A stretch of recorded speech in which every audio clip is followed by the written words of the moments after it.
Okay. So we're joined here today by Beatrice Flowers once again. We want to continue a conversation we were having a few weeks ago because there's quite a few things we didn't get to that were kind of on our itinerary and things that popped up in conversation. So we thought we'd connect once again and go over those things.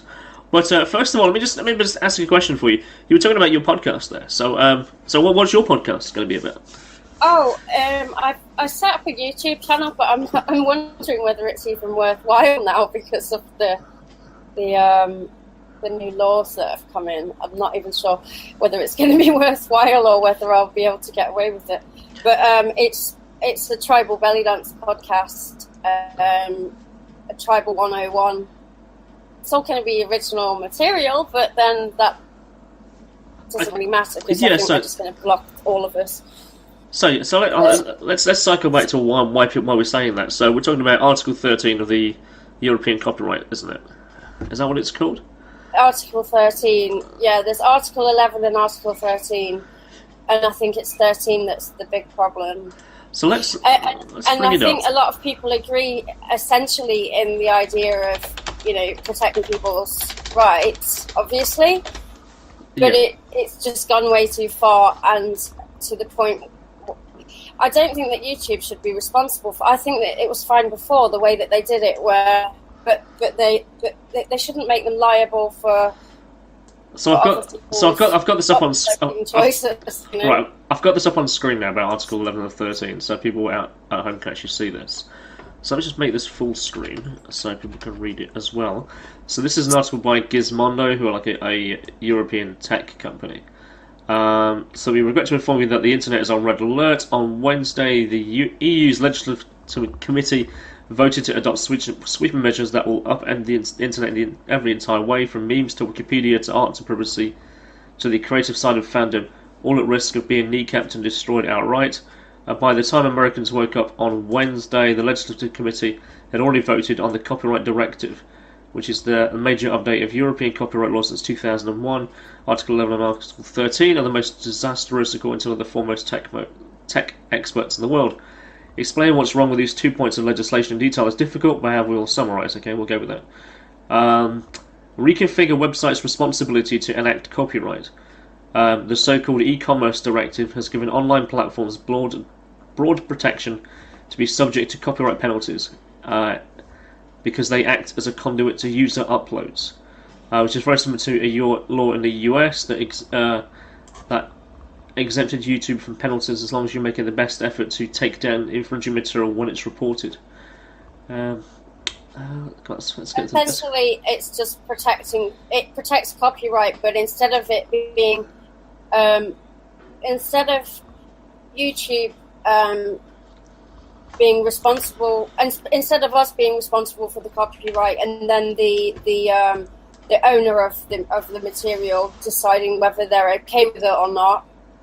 Like, I think they had some deals with possibly some record labels before, which works fine. If a copyright infringement was found, then you would be warned. If you get a 3 strike, I had a few, but I never got taken down because there was a large space of time in between each one. But this time it will be that you'll just be taken down straight away, and it's not worth YouTube's time to bother. It's not possible for them actually to go through all these videos. No, because I think what it is that 12 years of video content uploaded every single day to YouTube, which is an insane amount of content. And I guess they would have, and they already put the moderation in the hands of the community. There's these community leaders, as they're called. They are YouTube. What would you call them? Like admins, effectively, of page types. A bit like how it works on Reddit and so on. Moderators, and they would decide on what content stays and goes up and down.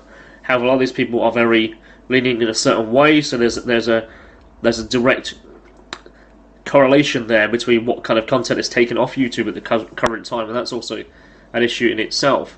But I mean, I guess the algorithm, I don't know how you would write it to take down anything that's owned by somebody else. I mean, you'd also have to tell YouTube that you own the content in the first place. I guess for the music companies, they've done that over the course of the last few years, and movies and so on. I guess they upload the audio base level, and if there's if there's a match. With film, you can flip it around and slow the pace, or make it small. Yeah.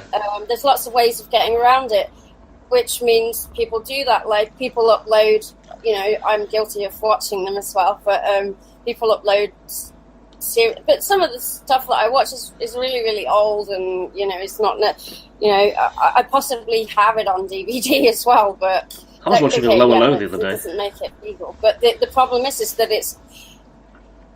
Let's take, for example, dancers. We don't write our own music. No, because you're a dancer, not a musician. We don't want to dance to some rubbish free music that we don't generally listen to otherwise, just because we can't dance to anything else. The music that we dance to is music that we like.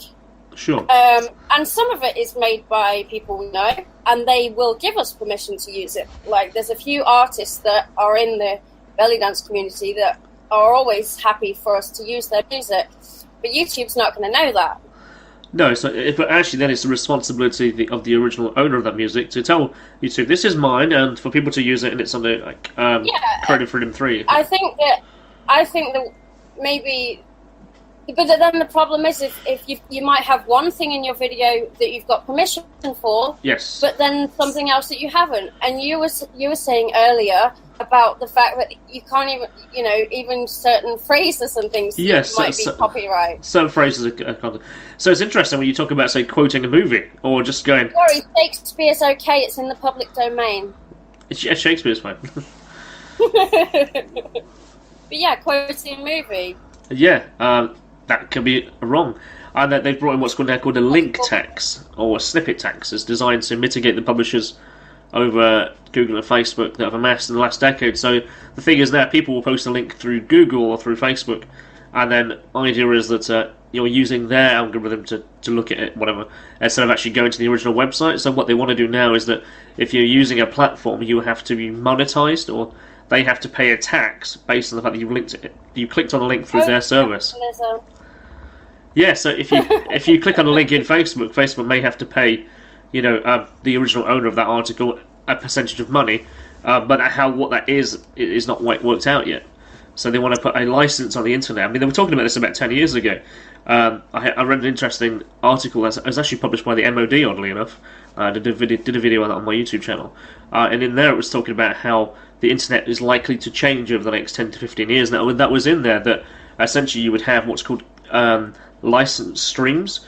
So you would have internet actually coming at different speeds for different people, almost like how cable TV works. You'd pay for your entertainment package or your sports package or your movies or whatever, and that would be a broad aspect of what internet access you have. So if you pay for a family package, you might only be able to get onto Disney and Nickelodeon or whatever. You can't access the rest of the internet at all, and that was one aspect they were looking at doing. The internet was supposed to be free and not controlled, and this is all wrong. I appreciate that artists want their rights protected, but this is not the way to do it. And also it prevents a lot of art is created in reusing other art. Like recreating. There's lots of movie reviewers on YouTube and people that are news reporters that aren't from the Guardian, aren't from the New York Times, and they review things or have a news channel, but they're not recognized as an official source. No. So they're basically being silenced because it would mean that they're not allowed to. I mean, people in other countries were not allowed to show footage of some combat in another country because it's taken from a news channel or something. Yeah. This is just silencing people and controlling this. That's just fairly obvious, and we will find a way to go underground and get around it like we always do. There's some really interesting things we're coming out. So, if you look at RT, for instance, they have Rupley, which is their news agency, but they creatively commons all their video footage taken in the field. So you can use it for that very purpose. As long as you context that it's Rupley who is the news producer, which is really interesting. And that's a really good way to get extremely high quality footage from out in the field to being used in your news broadcasts or whatever. A bit like how what are they called? Is it AB in the US? Associated Press. They do the kind of thing. They upload some stuff to Creative Commons license. I just think why would everything should. Creative Commons was always the way forward, and I don't see why that had to change. I mean, because people want. As long as you, it's all about with respect to the artist. When you use someone else's work or post a photograph or use a photograph, as long as you can cite your sources, you know. So imagine now, isn't it? Can you? What are they going to do in universities when kids are needing to quote, use a photograph or quote something? Isn't that wrong as well now? That very well could be where it goes. Just like yesterday, for instance, now if you use capital letters, if you're a lecturer, you might be causing anxiety in your students, so you're not allowed to use capitalisation and grammar because you might upset somebody. I was thinking, yeah, you're not allowed to say like. Stop talking loudly. I don't, I don't really believe in formal education anyway. It's bollocks. I think there's certain things need to be taught correctly. I do and I don't, but I don't like the system as it. Because I love teachers. I'm a teacher. Okay. And I like the opportunity to learn, but I don't like that it's such a controlled system, and everyone's like, you can say this, you can't say this. This might offend someone. Who the hell are you to say what's going to offend someone? And to be honest, I preferred brainstorm to mind mapping. Mind mapping sounds like something that the CIA do. Yeah, you're not wrong there. I do think there's, if I wanted someone to use a nuclear submarine, I would want the schematics to be correct and talk to the right people who were going to use it. I wouldn't want my power station breaking down because someone thought, putting the chimney up in a square shape was more efficient when it clearly isn't. So I think there is a need to have education systems in a way that makes sense. If you want to be a scientist, I'm not saying they're not. I mean that they restrict creativity, and they tell you what's offensive and what isn't, and what's wrong with being offended. Well, offended is everyone's so subjective. afraid of being offended. It's subjective. It's entirely subjective. Exactly. I've been offended by things, but it didn't kill me. It didn't hurt me. I got over it like pretty. Well, I'm not injured. It's not an injury. No, I think to be seeing things that actually upset you allows you to create the language context so you can express that it's difficult or you don't like it. Then you learn from it. It's like watching your parents die, for instance. It's something perhaps we're all going to face, but if we choose to hide from it, we know we're not embracing our humanity as a cycle. I mean, the way that we communicate to each other is really powerful, and some people will say things we don't like, but then we learn for how to have a better conversation about it. And also we learn how to, and maybe we should be questioning why we find things offensive as well. Yeah, why do we find certain things offensive to other things? Wait, why am I offended by that? Is it me, or is it really offensive? Right, because some people are being told that certain things are offensive. And usually the things that are banned are not. I mean, they are usually a bunch of people that have nothing to do with the topic. Of course not. That decide these things. Of course not. Because they want to be able to dictate their kind of power trip on it. Old, bored busybodies around some table. I think it's people who didn't get anywhere in life, who want to just beat the drum and go, I just stop this. Power, so they're like, yes, get rid of black sheep. It's offensive. I see. I never ever saw that as offensive. I always knew that was a black sheep, and I was completely cool that it was a black sheep. I find it offensive to black sheep that they're no longer included. Exactly. It's like this little piggy went to market. That's not. You can't say that anymore. I can say whatever I like. Actually. Yeah, because when it gets to the fifth piggy, apparently it seems too offensive. Oh man, because then you have like the GDPR rules as well. 3 years old. Oh, what? Sorry. When you're 3 years old and your mom is saying that to you, or like a baby, I guess it's like babies don't really understand the subtext of any of these things, so it's not offensive. No, and I think it's offensive to a bunch of old fuddy-duddies sat around a table. there is something really interesting in that, is that you said there about like the subtext, the subtlety. And I think certain languages, you know, that they talk as well as in the way you talk. You talk in subtext and you talk in language in a way that's not always expressed by words. And I think when you start news speaking text, you get rid of the subtlety entirely, because it has to be legislative. It has to be this way or no way, or I do not understand. They don't seem to understand, and I kind of wonder whether that is actually more of a mental illness over time, that they've learned they don't recognise that. So, for instance, some people who have like Asperger's, for instance, and autism don't understand subtlety of conversation. It's just not. They're just not everyone, of course. They can learn it, but they wouldn't like. They can learn to recognise it, but they someone with dyslexia can learn symbols. Yeah. Learn to recognise symbols and things, but they can learn those things and recognise them, but they would never feel them in the same way that we do. Yeah. So it was the reason why I said that, because obviously Sylvia, she's got Asperger's, and a few people I know at work, a few people I know at work who have autism, and their children certainly do. So more children now than ever have autism, apparently. I've been watching The Good Doctor. I don't know if it's good representation, but I think it's quite good. Yeah. So, and then the way you have to address them, you kind of have to make everything black and white, because they don't understand the waver in between. They'll come into a room and they won't see that things need doing other than what they're going to do. And I kind of want. So I kind of wondered whether that actually is a reflection of what they're trying to do with language. Is that we need to have it this way. You need to understand. Everyone needs to understand it this way, because the lowest denominator, I hate to use that in a derogatory term, has to understand. And I thought, is that what they're trying to do? Is to make it so everyone understands? So we have to use the lowest base form of language, which is basically just black and white text. So we have to take all the language, all the nuance, all the subtlety out of it. It has to be as clinically simple as possible. And I was wondering, like, this is a very dangerous line to go down. Cause that's very insulting to everyone, because I think that even when you think people are not as smart as you often find that they're as smart than they are, and I think that it's just not giving people credit.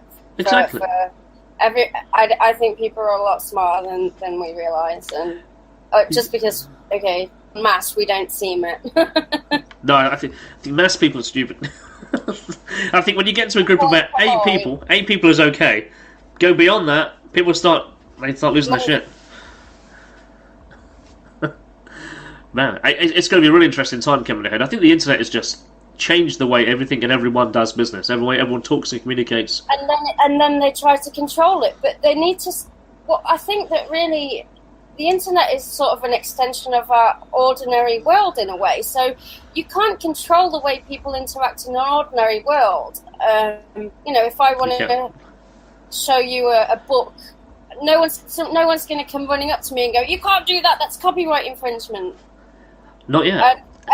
Or if I want to share with you some quotes from a film or some, anything that's related to pop culture or some music, there's not, where's this little the copyright goblin that's going to come in and say, no, you're not allowed to share that. Well, I think if you were to put like a phrase into, like, I don't know, we're on Google Hangouts, right? If I was to get a quote of a book or a movie or even a title, just post it into the chat, will Google effectively censor it at your end? That's Google. I mean, that's a copyrighted company name, surely. Well, yeah. You don't much. So will text literally and language look like fuzzy little squares like they're doing, like... I think we all need to go... A we'll mosaic. all have to just go and live in a monastery and take a vow of silence. That's the only way around it. Or we'll all be speaking in signs. Or is that secretly... or is that the plan,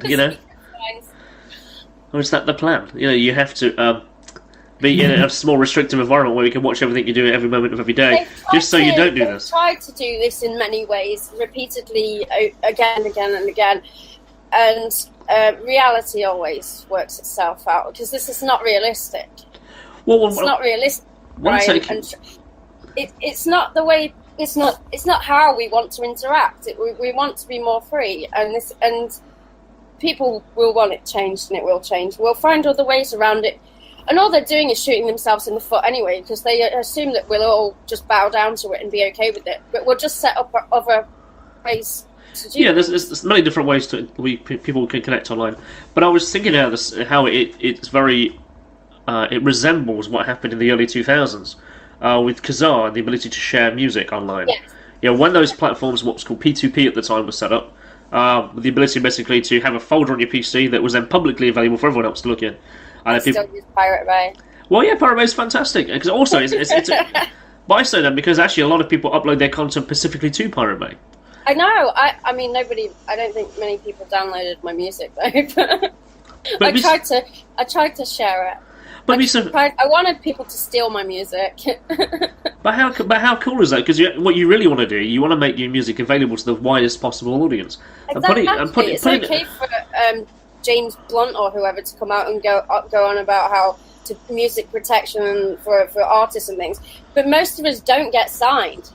Most of us haven't got promotion, and so it's all right for him. It's all well and good for him to say that. For the rest of us, that the music industry doesn't give a shit about.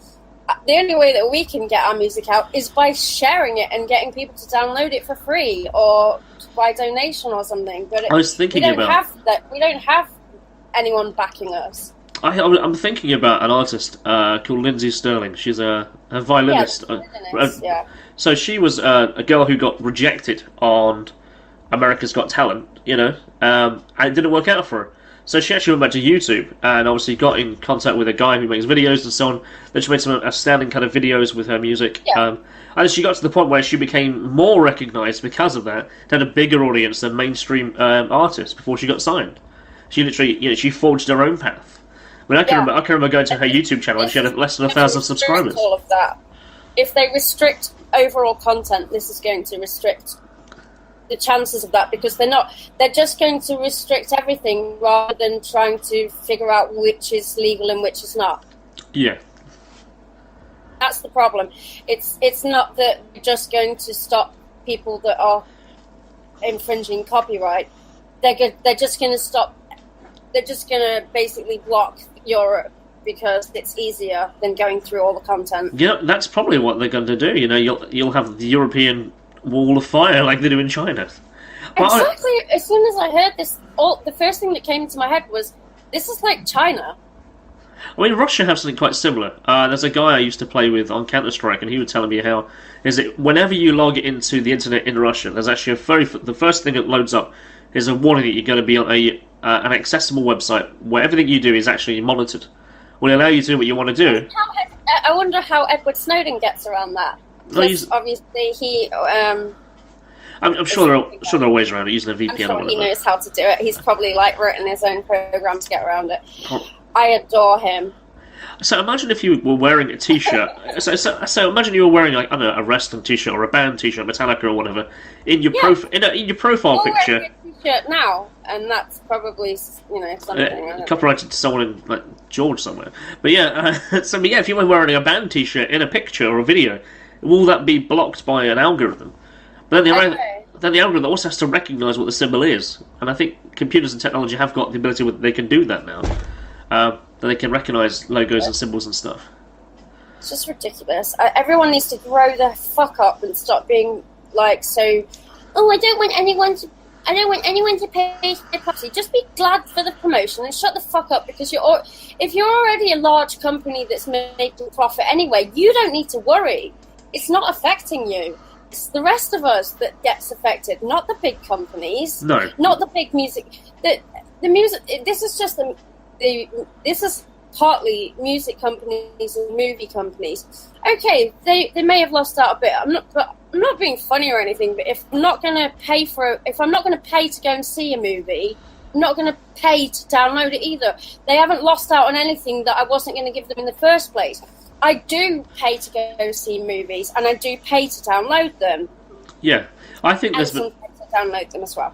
But if I wasn't going to give it them in the first place, they haven't lost out on anything.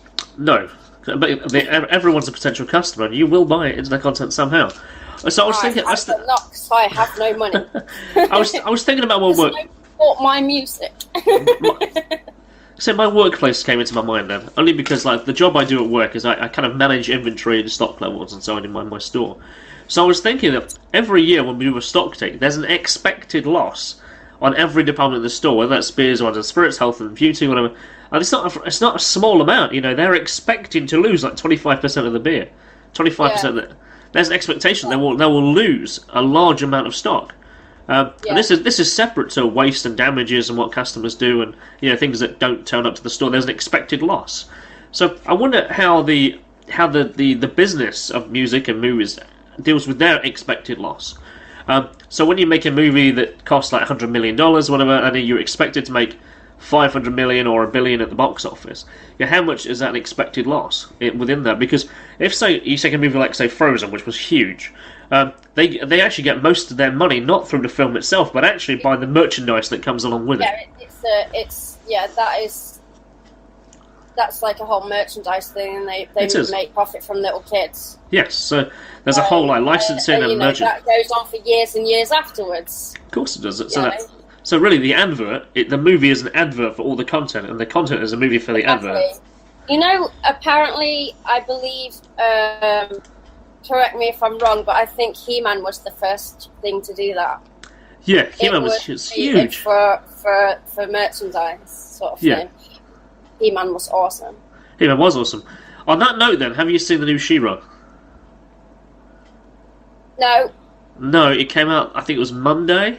It's available on Netflix now. I live in a one-horse town in Spain, and there's no cinema. Oh dear. And there is one in Tarragona, and they do play some in English. Yeah, they'll play it like an original soundtrack. Because here in Spain, right, what's really funny, in our town is the Spanish Sandra Bullock. Okay. The thing is, when I go to see a movie, if I go to see, Patrick Stewart in a movie, Stewart, I want to hear his voice. I don't want to hear Spanish Patrick Stewart, because Spanish Patrick Stewart is not a Shakespearean actor. I see what you mean there.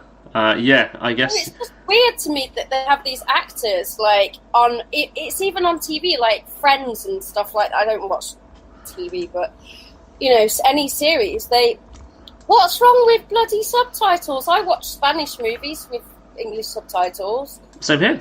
I love subtitles. I'd rather have subtitles than the voiceover. Watch the original voice. That's right. I'm just trying to wonder if I can actually show you the trailer of the She-Ra series, but I kind of wonder, is that okay? There's also a live-action Pokemon movie coming out, by the way. Yes, I saw that. Yeah. I know it's wrong, but I'm sort of excited about it. It looks. I was a bit like, oh no, that sounds awful, but it actually looks okay for a shit idea. So Sylvia's a big Pokemon fan, right? So she collects the games and does all the Pokemon Go stuff and all that. And I was just like, so the only game she hasn't bought is Detective Pikachu the game, where Which is what this movie's based on. It is. But in the game, it's actually voiced by a guy with a really gruff voice. He's like, yeah, man, I'm Pikachu, like a London guy. And this is Ryan Reynolds. And I was a bit like, actually, I think I'd rather to hear the guy who does the game instead, because he's got that kind of Geralt style voice. So Pikachu in the game has a voice. Yes, but I didn't know that. But it's not the Pikachu that runs around. I shouldn't be that freaked out by it after all. Yeah, but it's not the Pikachu that's with Ash. It's a different Pikachu. This one's psychic or something. Yeah, he's like this detective who's got this kind of gruff, kind of like detective gravelly voice. I having seen Sylvia. Yeah. So yeah, apparently no one else can hear. Whenever everyone else talks, they hear the words Pikachu. But he's like, damn it, no one can hear me. Don't understand what's going on. How can you understand me? Yeah. Oh, I didn't know that. That's interesting. Yeah. I'm not that much of a Pokemon nerd. Although I've been all over the world, and guess where I found Pikachu? Where did you find Pikachu? On Woodborough Road in Nottingham. Really? Not in Singapore, not in Indonesia, not in Malaysia, not anywhere else. Woodborough Road in Nottingham, which is basically where I'm from. Well, you found Pikachu. Pika. And it was a Christmas Pikachu as well. It had a little hat on. Oh, that's kind of cute. See, my Pokemon is a Jigglypuff. I've never got into Pokemon. I don't know what I'm missing. The one that I carry around with me, because he sings and everyone falls asleep, so I quite like that. I can see why you like it, because you're narcolepsy and you fall asleep all the time. But no, I guess I've admired Pokemon from a distance. I get it, but I also I instantly understood the marketing when it says you got to catch them all. You have to get 151, and there's marketing for everything. Must get everything, because you're brainwashed by its very subtitle itself in marketing. I'm really good at doing Pokemon go nowhere. Like, there's ways around it. Like, I'd only play it when I went somewhere and then just sit down and do it. Yeah. But I am guilty of once in Malaysia actually walking around, and I'll be 38 next week, and this was only 4 years ago, so it's so good. But I was walking, but in it's probably more acceptable in Southeast Asia, because like that's everybody has I was a phone. literally walking around, and I'm pretending not to play because it's just embarrassing, and I'm like this. And because it's one of those poker stops, you're thinking, like, is someone going to tell that I'm trying to... There's a Raichu in there. You're just pretending that you're texting someone. Yeah, there you go. Just flicking that because Pokemon. You're like, someone's going to notice that I'm playing Pokemon and I'm grown up. So, on that point there, so the other people, did you see anyone else that looked like they were playing it? I did look out for people. Yeah? But, yeah... the only ones that were definitely children. Can I come over and play with you kids? No. And I'd see a little kid, and I'd notice on my game that there was someone else, and I'd be like, oh, I could tell it was them. Uh-huh. And I'd be like, this is really embarrassing. This is like when I was living in England, and I subscribed to the SpongeBob Sticker Collection magazine, and I had no one to swap my stickers with. I can see there's a lot of times when I guess the internet, that's what everyone did at school, and everyone got the sticker books or whatever. You traded. Well, I don't know, what did you collect? I didn't know, I was homeless, so I didn't collect that stuff. What was those Pong? Was it Pong? Pogs. Those little round things? Yeah, I remember. Pogs, yeah. I remember those, yeah. I don't even know what they were for, but I had loads of them. I had the Star Wars ones. I seem to remember the school banned them. I've got no idea what they were for, but I had a shitload of them. The school banned them because apparently they encouraged gambling, I seem to recall. So kids figured out how to gamble amongst themselves with Pogs. Yes. So apparently you could get some kind of metal Pog, I seem to recall, and you would stack them up, and then each player would bounce it off the top, and wherever they fell, which way they landed outwards, you would then take them. Oh, cool. Yeah. Well, I didn't ever. I just stuck them on my wall because I had Star Wars ones. Star Wars is cool. Apart from the most recent movies, that's not cool. Did enjoy Rogue One. Shall we talk about some narcolepsy? I said I was going to talk yeah, we're going to dreams and lucid dreaming narcolepsy. Going on about Pokemon and But no, it's just the characterization of who we are, what the kind of the random craziness what comes into it. Don't get me wrong. I mean, I'm guilty of Pokemon. I have a Pikachu onesie. You have a Pikachu onesie. I would ask you to wear it, but I do. That's what I wear to bed now. Hey, does it keep you warm? Most important thing. It does. Good. But I want a new one. I have a Ghostbusters onesie. A what? I have a Ghostbusters onesie. You have a Ghostbusters onesie? Yeah. Oh, I'm so jealous. Yeah. I've got the Ghostbusters Lego car. Ooh. Maybe we could trade. No, I want any Lego, to be fair. But I'd like to have the whole Ghostbusters, Okay, so tell you a story, right? So when I learned that Toys R Us was closing, I went to Nottingham's Toys R Us just because. Yeah, Toys R Us is gone now. Not existed. It doesn't exist. No, they're all closed. Nobody told me. Yeah, so I went to there the week before they closed because I knew they had 4 Ghostbuster firehouses there, and I wanted to see how much they were going to mock them down to. You kept going back. I did, yeah. They still didn't drop anywhere less than £200. Wow, that's so expensive. It was Lego's so expensive now. It was $279, and it dropped to $240, then $199, and I was like, I can't afford £200 on Lego. I can't do that. I gave all my Lego away when I left England, and I want it back. If anyone's got any Lego, please send it to me. But surely the joy of Lego, I always understood, you make your own toy, as opposed to buying a preset toy. Someone gave me the medieval one and some of the space stuff, and so I made a Lego torture theme park. Fuck yeah, that sounds cool. It had a fully functioning what's it called where you hang gallows. It had functioning. You could wind the thing down, and a little trapdoor would. Then the little man would fall down, and then I made. I know I'm twisted. I made a little sort of electric chair out of some of the spacey looking stuff, and a rack with a little man like that, and a dipping stool with a witch on the end of it. Well, she wasn't a witch, and then there was the spikes with heads on it everywhere, and so this clearly was not.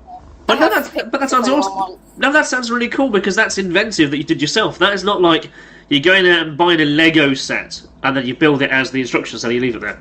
It's like a kind of make your own ornament otherwise, but to make your own stuff is exactly how it should work. The flat red stuff for the blood. Yeah, so make your own stuff. Little dude in a car going around just looking really happy. He's like the park owner. Excellent. I like it. Oh, you have to send me some pictures of that. That's cool. So, narcolepsy. Yes. Maybe I'm still a bit confused on what it is all about. So give me a heads up. So if someone who didn't know what narcolepsy is, because I'm going to pretend that I don't know, even though I sort of know. So go for it. So if you were to explain what narcolepsy is in, say, 5 words, what would it be? In 5 words? That's not possible. Narcolepsy is, see, that's already 2 words. It's a neurological disorder.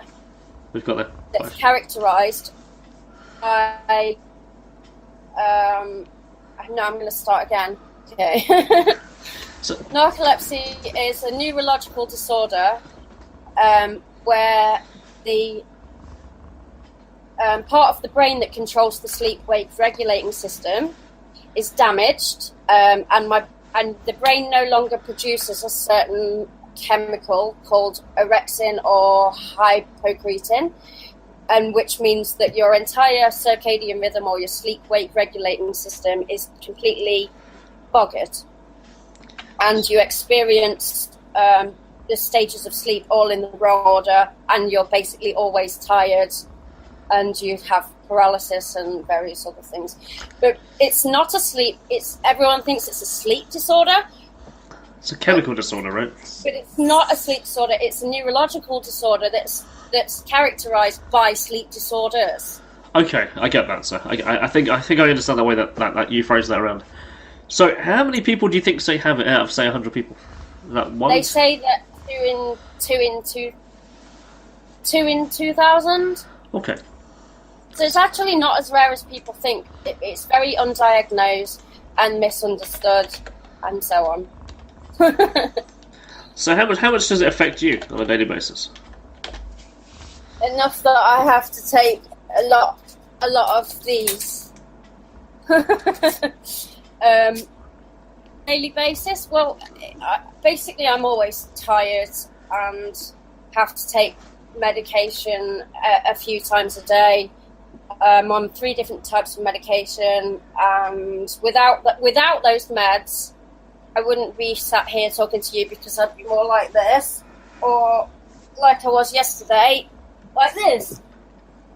So what do you take? You take cataplexy, which it's paralysis, which is loss of voluntary muscle tone. Okay.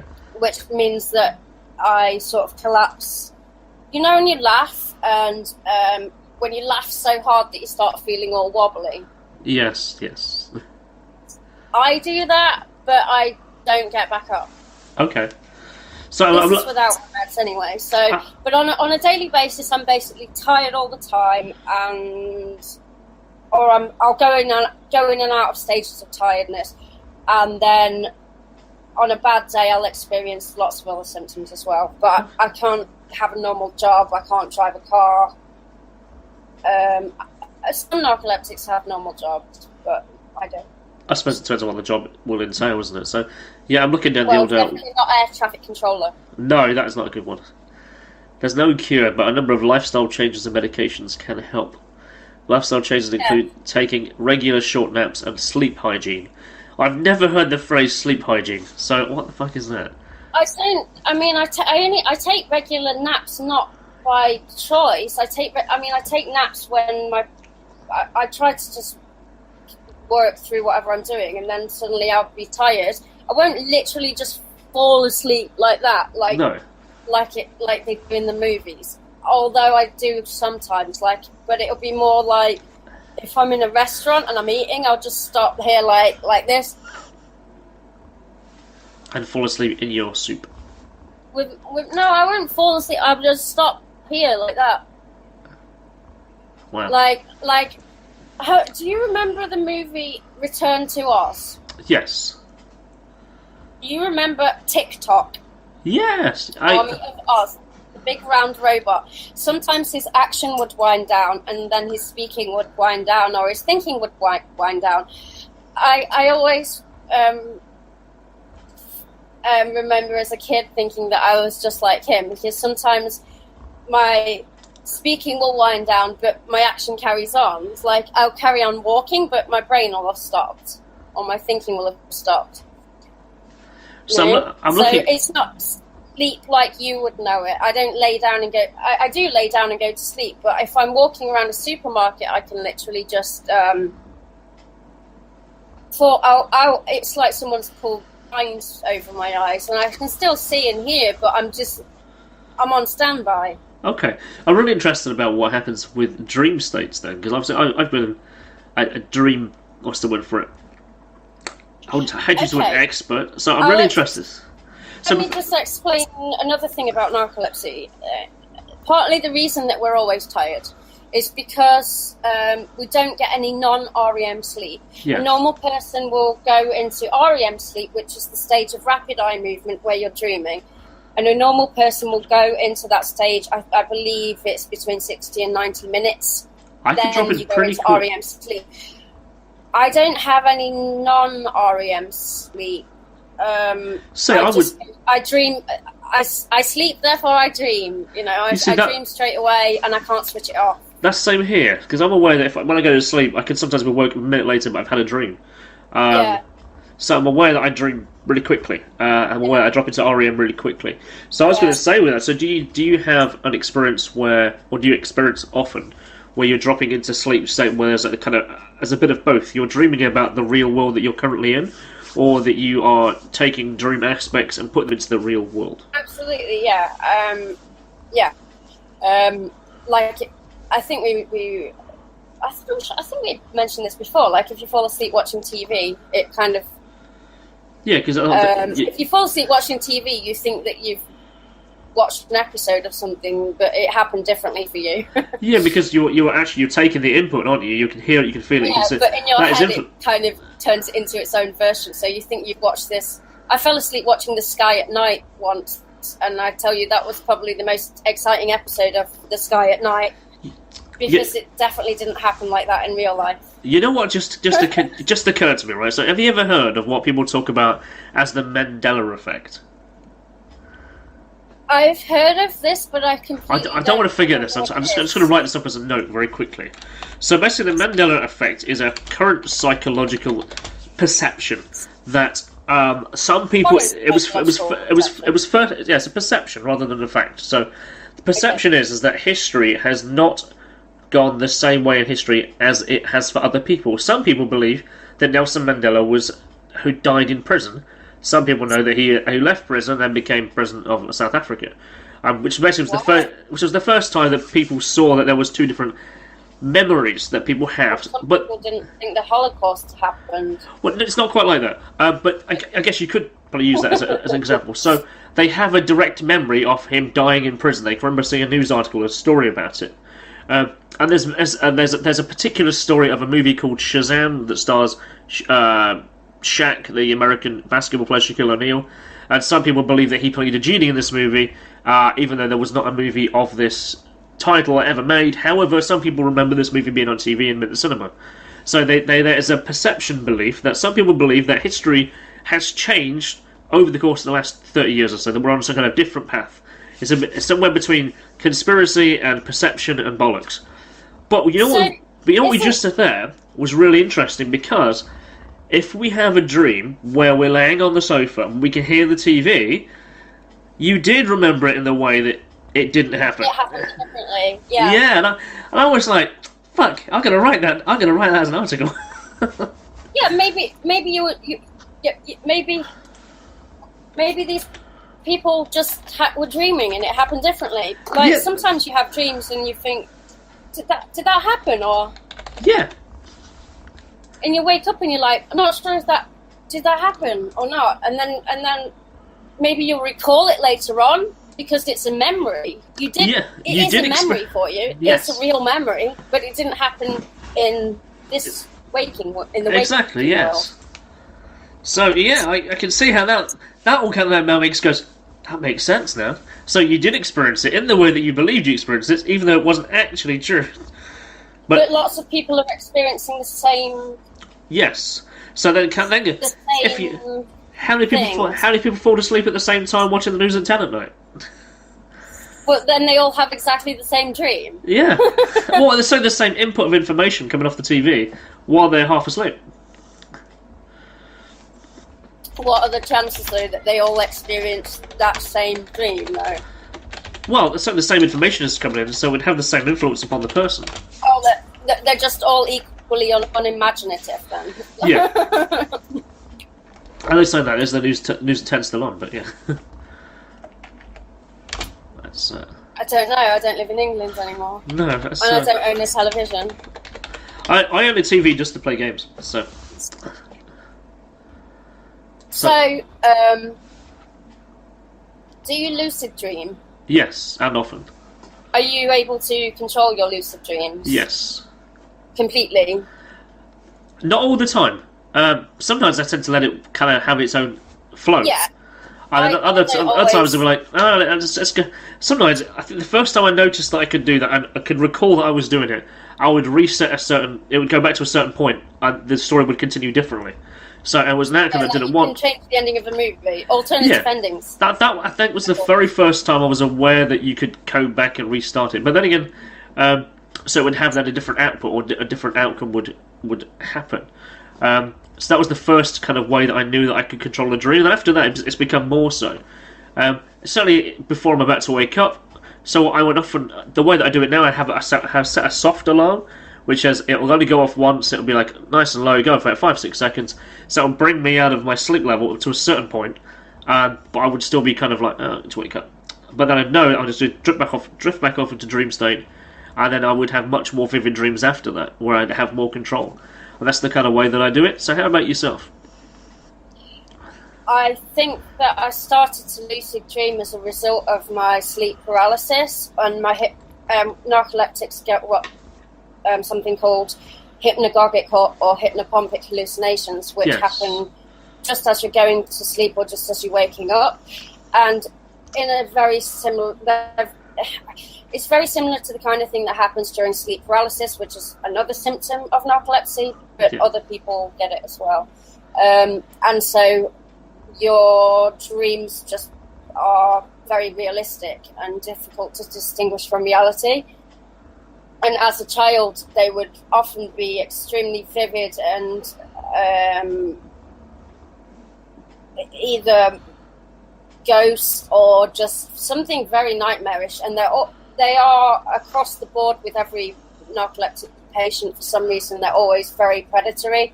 I do have a theory about why. Do you want to allude to that? Because I guess with some people, they believe that there's something within the room, then they feel that there's something on the bed, and there's something within their chest. There's a like a legend, I guess. It's not. Is it a legend or a myth or maybe? Perhaps it's a myth because it was experienced by people in the back in the day. When they like, what's the witch that is called being ridden by a witch or something? which I've had a few of those. Is quite an amusing term because yes, that's just got far too many other connotations. But it's like someone on your chest, isn't it? Pushing down. Yeah, it's like being pinned down onto the bed and then you can't move, but you're experiencing some kind of horrible visuals and nightmares and things. That happened for me every single day, many, many, many times as a child. So I think that I already had vivid a vivid imagination anyway. So I think that it was too much for me, and I literally just had to be a director and say cut. And it was literally that. I actually pretended that I was in a movie and that I cut the movie. And then I realized that I could do it. I could change it. I didn't want it to be that way, and I wanted it to change.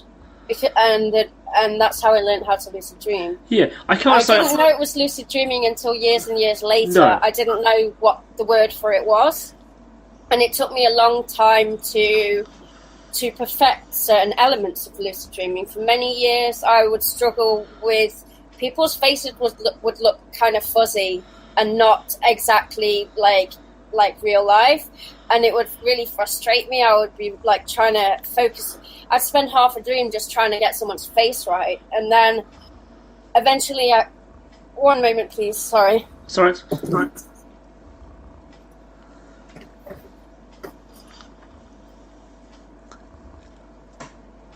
Eventually, I would. Sorry, I'll start that again. Okay. Deep breath. Start again. Eventually, I got really good with people's faces, and that was fine. But the other thing that I couldn't do was when I was traveling in a dream, everything would go too fast. Like if I was walking in a dream, everything would rush by like as if I was on a train or something.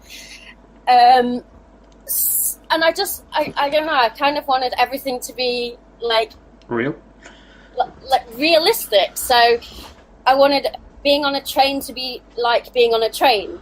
Yeah. Flying to be like flying. And then you realise. But I obviously managed to imagine it. So yeah. Yeah, you do. And then obviously you can fly fast or slow. So and walking to feel like walking. So I needed the scenery around me to go at the pace that it would in the real world, and it took me years to do that. That's a really interesting breakdown. Now I can do that. All of those things. It's just the little details that used to bother me. That's a really interesting example, actually, of a way that you could learn that, and it's something I can equate to that really well. Is that you do see those things that don't make much sense, and you go, "Wait a minute," or you slow down in your dream, and and then you'll often replay the same sequence, but at the right speed, the way it should be. And then over time, that's how it always is. Another part of it, though, is just I used to have to just accept that, okay, I can't get that bit right, but I want to get on with the dream, so I need to move on to the next bit and just accept that dude's just going to look a bit fuzzy. Or that guy's going to die, or that experience is going to happen, and that's part... And you do watch it as like you're watching a movie. You kind of have the experience. I mean, I don't know. Not just watching a movie. You're in the movie. You're directing the movie. You're in the movie, and you're all of the characters. Yes, you're all of the characters because you. And you're watching it at the same time. So yes. It's like you're watching it from every single possible perspective, all at the same time. Yes, absolutely. And you can kind of zoom in and out. You can focus in on one character if you want to, or because there's no. There's no limit to what the amount of the real world. I can only be me now, sat here, but in your dreams, I can be my cat there, yep. And then someone watching from above, and then someone else over there, all at the same time. Over the sofa, yeah. Time is not linear in a dream either, so no, everything is kind of. Wishy-washy. Timey-wimey. I was doing a figure of 8, I guess, but there's no limits to there's no physics limit. There's no limits in terms of physics. Like it's yeah. Whatever you can dream, you can. Whatever you can imagine, you can dream. Like yes. It's not. There's no limit. There's no laws of physics in a dream at all. No, there really isn't. I mean, the aspect of flying is really interesting. You can feel flight. You can feel the wind. You can feel the motion. The movement. Why do I drive a car? I can drive an automatic car in my dream. I can't drive a car in real life. I can move things from miles away and make them come towards me. Like if I left my bag in the town, I could make it get up and I could make it levitate and then float miles across the land to where I was sat, which is an awesome thing to have in a dream. I like doing that one. And I can fly, I can be invisible, I can create new worlds, and yet I can drive an automatic car to the point where I'll be fiddling with the gears. Why do I want to drive if I can fly? It depends on the context of the story that you're experiencing at the time, I guess. Yes, that's true. Sometimes I have ones where it's like, this wouldn't be in a situation where I'd be flying, so... No. I'm going to send a picture over to you in a minute. Just rolling back to a certain conversation we just had about the Mandela effect. I brought up some examples that I've got up on the screen right now. So some people believe, or some people remember, that it was called Interview with the Vampire. However, now it's called Interview with... I have read about... And some people will now say it's Interview with the Vampire. It's Sex in the City as opposed to now Sex and the City. Mirror, Mirror on the Wall, apparently. In the City, isn't it? It is Sex in the City. Or sorry, it's now Sex and the City. Why would it be Sex and the City? I mean, they're in the city. No, that's what it's called. It's called Sex and the City now, for everyone. It's never been called Sex in the City. That's the perception, remembering. So you like me, I can remember it being called Sex in the City. But now it's called Sex and the City, and it's always ever been called that. Okay. You see what I mean? There's all these little things like that are apparently I why. think also, I mean, because I just think the other one's a crap name. I mean, you're in the city. Yeah. Like Mirror, Mirror on the Wall is now called Magic Mirror on the Wall, and it's always ever been Magic Mirror on the Wall. I'm sorry, but I disagree. I think that's probably an American thing. Yeah, I think that's more localized, I think. Apparently in the movie Jaws, we are going to need a bigger boat is now you're going to need a bigger boat. I know! What? Life is like a box of chocolates is now life was a box of chocolates. But everyone... Well, I know about that one, yeah. But that's in the context of that he was talking to her mum about... He's talking about his mum in a past... He's talking about the past. Yes. So Mum always said life was like a box of chocolates. That's right, life was like a box of chocolates. Because is now a present tense. Yes. So, yeah. So basically people appear to remember things slightly differently. Yes. Yes. Interesting. And I suppose when we share the information about what we thought it was, then it just gets passed on, and then everyone remembers it like that. And that's the way everyone remembers it, yeah. This is a tasty hamburger.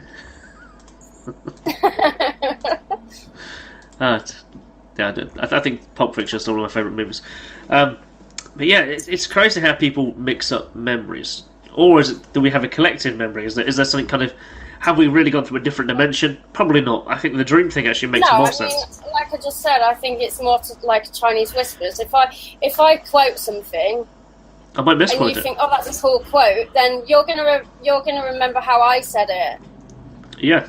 Maybe you remember that I get someone gets it wrong, and that motherfucker keeps quoting it to everyone else, and then everyone remembers it how they said it. Yes. But yeah, when we watch it, we could go on YouTube and watch the quote for real, and yet we would still remember it the wrong way. There's a particular moment like that. Interesting though. Yeah, I like this. I like mass psychology is weird. Like that, I like to think that I could escape from certain mass psychological situations, but I'm pretty sure that I couldn't. Yeah, I don't think we do a good job. I think we all find ourselves falling into these patterns, I think. I know. Oh, so how do you think that you would do in the prison experiment?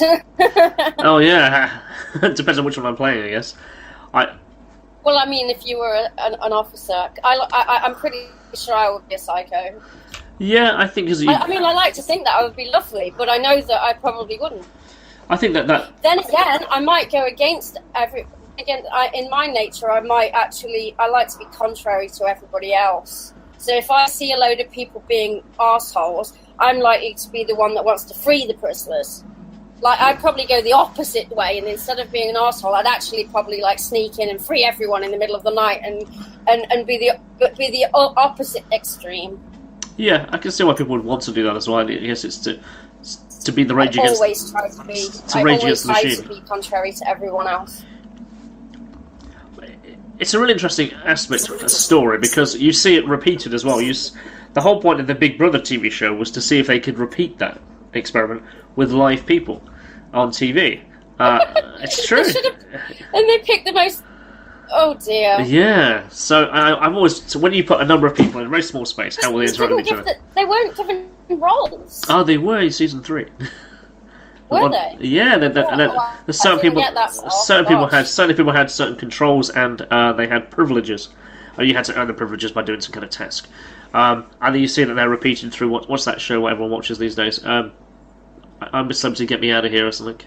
Or when they go to some island in the South Pacific. Yeah, I mean, the only one I remember was the one with John Lydon crying in the forest or something. So I couldn't. But yeah, I mean, yeah, I think it would have been more fun. What I would like to see is like people. A lot of people are probably going to get offended by this. But be offensive. I'm sorry that I'm offending you. You'll get over it. I would like to see is if you put a house full of people with like various issues, like kleptomaniac, sociopath, chuck in a narcoleptic just for fun. Well, you know, people with certain really over the top issues, like kleptomaniac, a pyromaniac, a sociopath. That would raise the and we think that it hasn't already happened. Yeah, the internet is a very creative place. But maybe everyone already has elements of those things anyway. So no, what I mean is, it's probably already happened. Yeah. And some like underground base in America or something. Big Brother would be hilarious as well.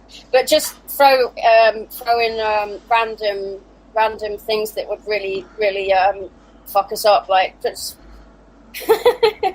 just to see how you can mess with us. What if Takeshi's Castle, but narcolepsy style? Fuck yes, Takeshi's Castle. Last man standing. Yes. So think about all the different scenarios you could create. All of us of our meds, and then see who can manage to get to the end of it without collapsing. So I would think, if you had a Big Brother style environment where they do not have access to the outside sunlight, but then you kind of change their perception of what the day and night cycle is. Yeah. That'd be interesting. I'd be fine with that. Yeah, just play around with the day and night cycle for some people. That would definitely have an effect. And you would probably... It's definitely unethical. No, it's fine. People do it in prisons all the time. It's part of the torture. Bordering on the Stanford prison experiment there. or possibly other similar...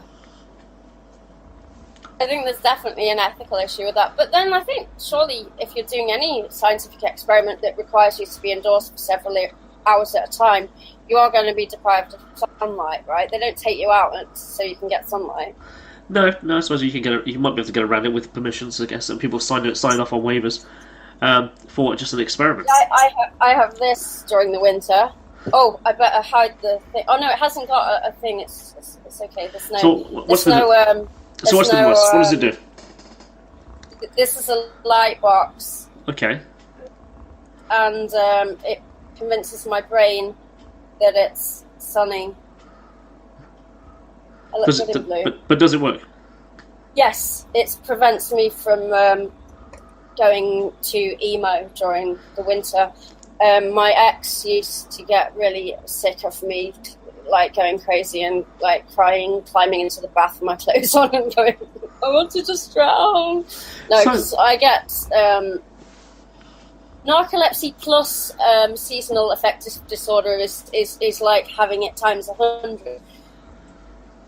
I was wondering what the effect of blue light has, because like it convinces your brain that it does work. It stops me from being really depressed.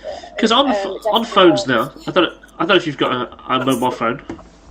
There's actually the option on this phone, for type of blue light. I don't know if you've seen this. This is my phone, and there's an option on here to toggle blue light. It's not just blue light, though. It's not just blue light. So I wonder what effect that has on the brain. I think maybe we're changing it, maybe perhaps. So yeah, I can turn the blue light filter on or off. All right. Okay. Well, Yeah. yes. I mean, you know how on a computer you have RGB. you can change it for you can change it at night time so that it will help you sleep better if you Yeah. have a different type of light. Yes. So yeah, of course, light does. And speaking from experience, light definitely does affect tiredness. Like if I'm in it, anyone would know this anyway. But I would say, you know, in restaurants how they have it dimly lit. A lot of people say it's so that they get you to leave quicker, so that they can get more customers in and out. But I always wondered why they did that in nightclubs, because it doesn't make as much sense. Cause, Well, yeah, I want them to stay in and buy more drinks. yeah, I mean, you'd be better off with having light. For me, I need light. Light below the eyes will keep me more stimulated than light above my eyes, unless it's the sun. I do reviews across the city of different restaurants and cafes and so on. So in my head, I can see quite a few examples of where restaurants use brighter and lesser lights. I think there tends to be in a family-orientated restaurant, they would want people to stay longer. Yes. And to buy you desserts and buy you starter and stuff. They want you to do the whole shebang. So they actually make it feel very comforting, as it and would they be. don't feel like ushered out. Yeah, so I think like the Hungry Horse restaurants are kind of like that. They want you to stay in these little booths where you feel nice and comfortable. It feels all warm and friendly. And there's a TV on the wall in case you feel terrible. You want to keep your kids occupied. Yeah, I think the idea is you want it wants to feel like home, so you keep spending more money. Yeah. But then you're right. There are ones that it looks a bit too prim, looks a bit too proper. Where you're like, well, I want to get out of here. You're distracted. What are you looking at? What's your thoughts? I was turning out into random thoughts. Where did your random thoughts take you? I was just, I don't know. So if I was on a beach, take me with you. I need some bright sun. I knew that. I was listening to you at the same time, but I was just like thinking about something. I was imagining something. I was thinking about restaurants, actually. Okay. What did you see in your restaurant? And then my brain started to just go somewhere, and I don't really know where it went to. Okay. I'm still here, though. You're still here, that's good. So, where were we? I'm thinking about... Lucid dreams. Lucid dreams, so... Okay, what's the craziest, most extreme thing that you've done in a lucid dream? I'm not sure I can actively recall. I can certainly remember scenes that are almost like momentary memories.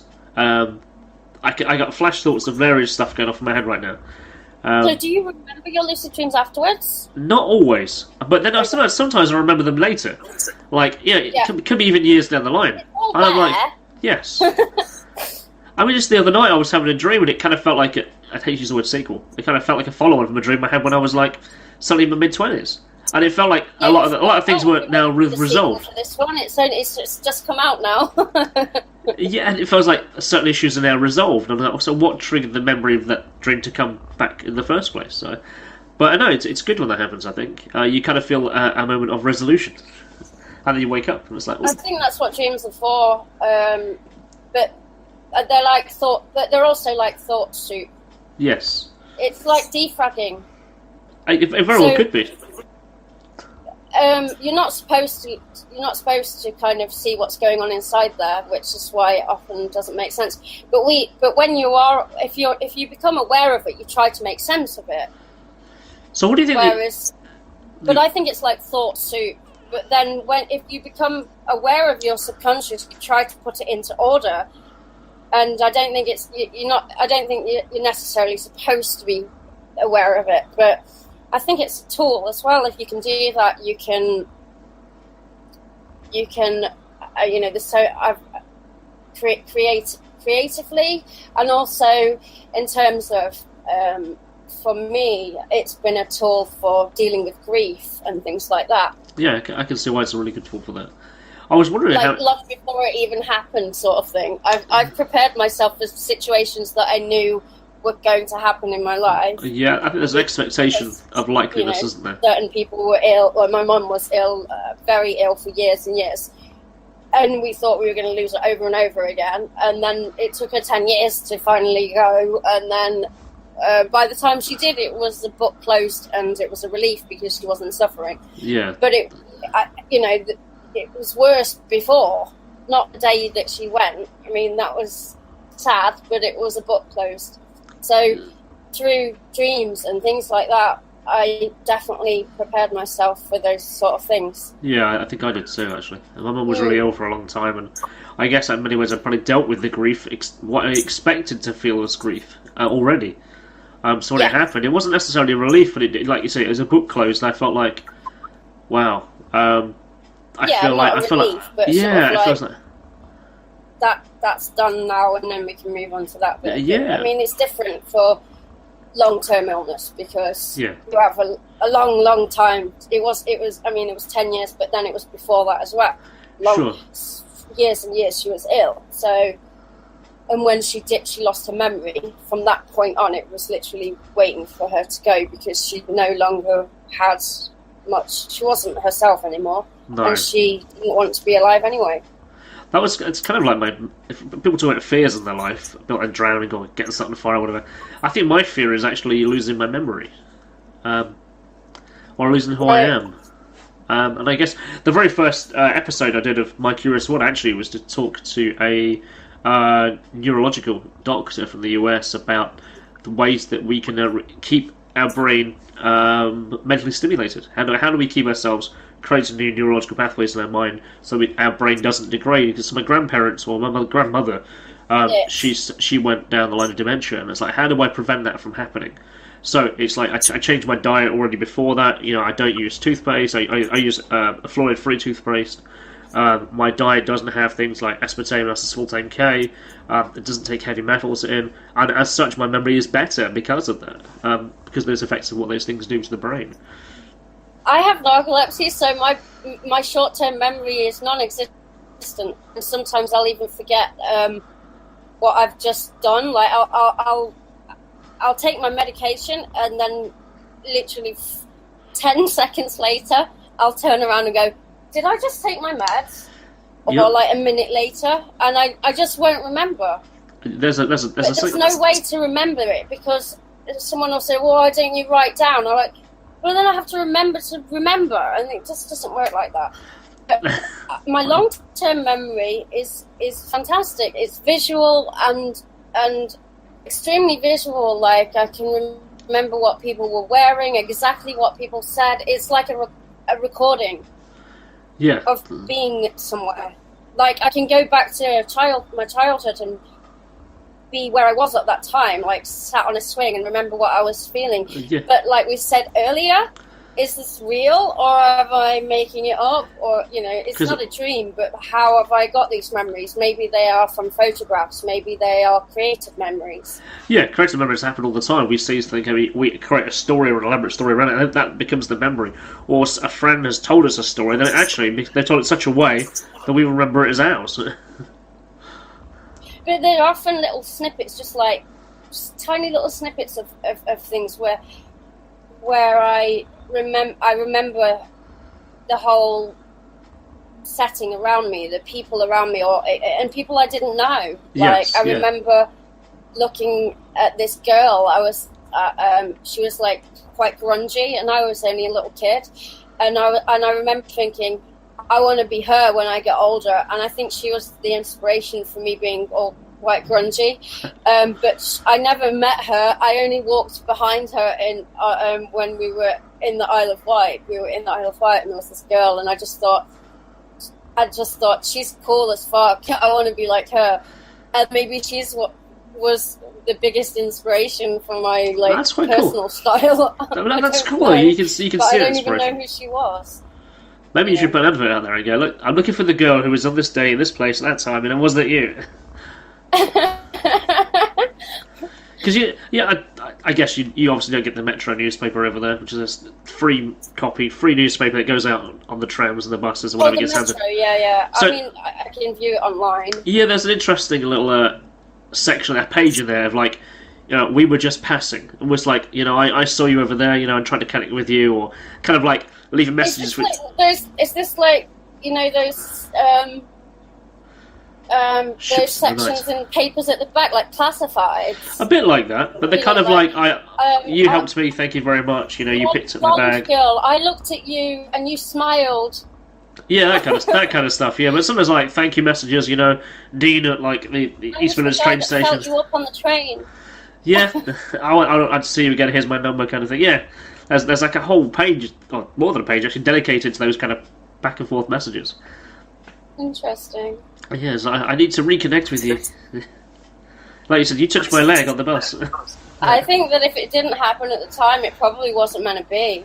Yeah, but sometimes you get that was a particular time, right? I helped a lady in the store that I worked at the time, and then I was on a checkout to help out because it was really busy. And she came through my checkout deliberately to talk to me. And we really, really connected in a back and forth conversation. Really, just a kind of like nice magic that connected between us. And then she gave me, I gave her my number because she asked for it. And then she rang me later that night, or someone rang me, and I could not find my fucking phone. I could hear it, I could not find it. And then when I eventually got the phone call, it was a missed call, but it went from an unknown number. And she obviously she never rang back. And it was her. I assume it must have been her. And I've never seen her again. And I always remember how wonderful that conversation was that we had, and how like kind of banterful and fun it was, and how I think life could have turned out very different for me had I managed to find that phone. Is she out there now? Quite possibly is. Quite possibly is. But then I think of how often that's happened to people. I could put that in an ad, but the thing is that's happened to 1,000 and more people every day. So I'll put them up, never find that person. Yeah, I mean, I think that we also seek certain interactions as well. Like, we do. There's a reason we choose not to interact with certain people, because we're probably looking for certain interactions rather than others. But yeah, there's lots of times when I meet someone that's fucking awesome, and I'm like, and I'm like, why haven't I known you all my life? And you get on really well, and you think that you're going to be best friends forever, and then basically that's it. That's the only day. You might stay in touch on Facebook, but that's it. It never happens. No. I met a girl at a festival last year who was like that. She was basically me, but I'd never met her, and everything about her was awesome. And I was like, oh, I wish I'd known you all my life, and we really got on really well. And we were into exactly the same films and movies and books, and we were like, cool. Oh, you like Terry Pratchett? I like Terry Pratchett, and I was, and so we stayed in contact on Facebook, but we really haven't reconnected. And I'm like, oh, we wanted to be like the bestest friends, but I don't know, it's just not meant to be, I guess. So what happens? Is it because we don't know how to express and continue that conversation outside of the body language? Outside of that moment, there's just not there's not the time or the inclination. I mean, if it happens, it happens. But I guess neither of us really bothered.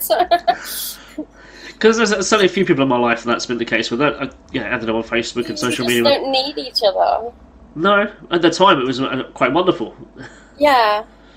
But then it was, but maybe we just didn't need each other. So. Or maybe she's thinking the same thing about you, going, I wish you'd have contacted me. I mean, we did reconnect on Facebook, but it's happened a few times though, where I'm definitely going to stay in touch with you. I'm definitely going to stay in touch. Then you add each other on Facebook, and that's the end of it. And you might say hi. It was so nice to meet you, and that's it.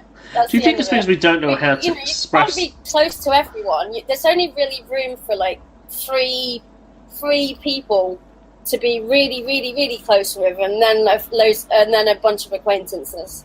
I'm not saying who those 3 people are. It could be any of you. Any of you. I have a lot of people that I really care about, though, and a lot of people that I'm close to. So I'm very, very lucky, but I also have a ridiculous amount of friends on Facebook, connections, because of the belly dance community. Sure. I actually have connected with a lot of them, That's cool. I do think when you have an interest, it brings you together. Whatever that interest is, whether it be, for me, it's whether it be filmmaking or the unexplained, or whether it be story making or gaming or any kind of thing together. But I often find I have circles, and there'll often be times when circles cross over with each other. The amount of friends that I have that are my sister's friends that she's met completely separate, and it's like, Oh, I know you. Oh, I know you too. And Okay, it turned out recently I met another narcoleptic. He is from. It turns out he had lived in Nottingham. okay. Recently diagnosed, and he's the son of someone that lives here that I happen to know. And now he hadn't been diagnosed a few months back, and they came and asked me some questions about it, and I was like, I'm not a doctor, but yes, he very much sounds like he's got narcolepsy, and it turns out he has quite severely as well. So anyway, he's now here, and I met him for the first time. Turns out we used to live in Nottingham as well. Could be sick of the water. Lived in Nottingham. He used to live in St Anne's, and then it turns out that that his parents and he also know one of my very good friends from years ago in Nottingham. That's cool. And these are people that I just met here in Spain. So we have a connection through narcolepsy, a connection through Nottingham, and a connection through one of my very good old friends. Well, that's cool. So it's a small world, Yeah, well, they said it's a very small world.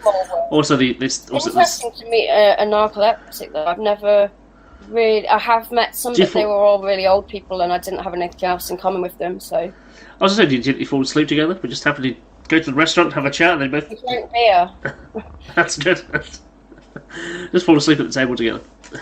I mean, I did meet a few narcoleptics years ago, and I had nothing in common with two of them. But the older lady was cool. She was just drinking wine, and then she fell asleep, and she'd wake up and continue the conversation that we were talking about before, but we'd all moved on. So, man, imagine the person's memory from that now. What do you think the perception is of that person? They just next thing you know, they come back and they're still talking. Everyone, it's like time travel.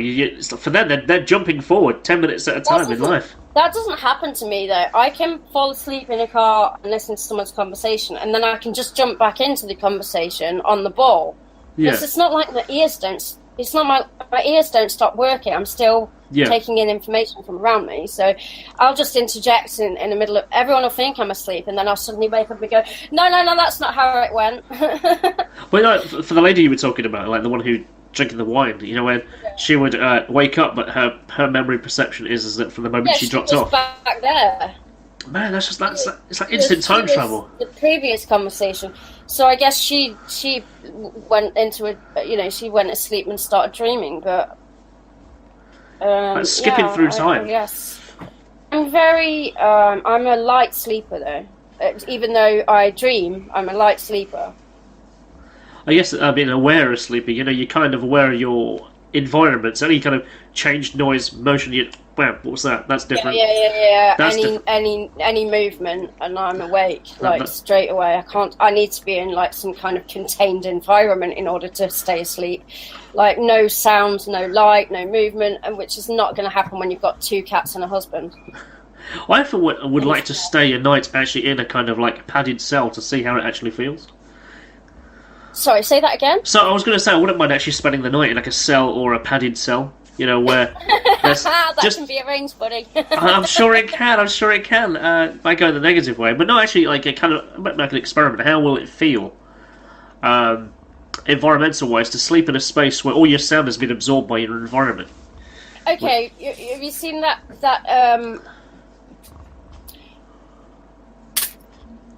Thank you. What do you have, honey? I need to borrow you for it. What was that room that on that video where there's like no sound in it or something? Okay, there's some. Okay, I'm just pausing so you can cut it. Right. In Sweden, there's some sort of room where you can go in and there's no. I know what you mean. Yes. Do you know? Yeah, there's no sound in it. That's right. Yeah, so, is it the anechoic chamber or something? Yes, that's it.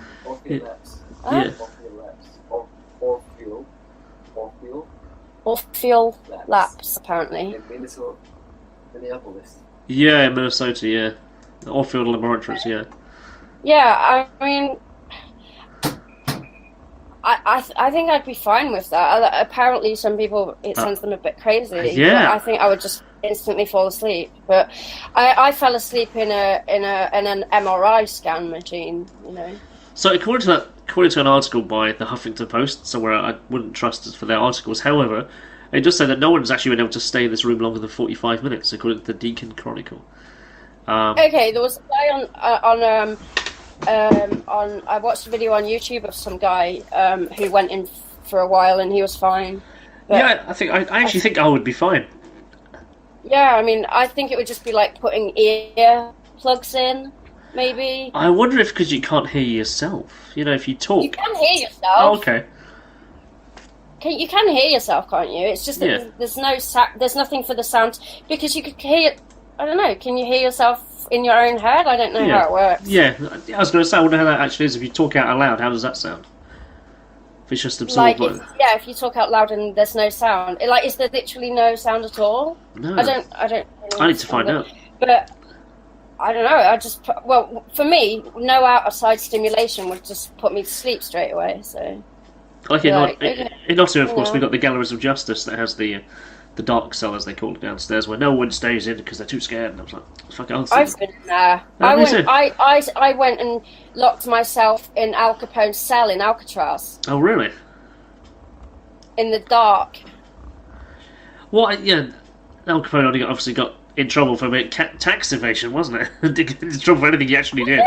Yeah. Not for his other antics. No. So he was very active in very other ways. But yeah, it was only for tax evasion was what he got arrested for. Got done for tax evasion? Yeah. I didn't realise that. I thought he got done for just being Al Capone. Well, no, he technically got away with all that.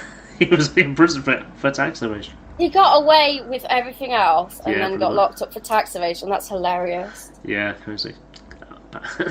I guess if there's any reason they could put you away... That's a bit excessive, isn't it, for tax evasion? I know.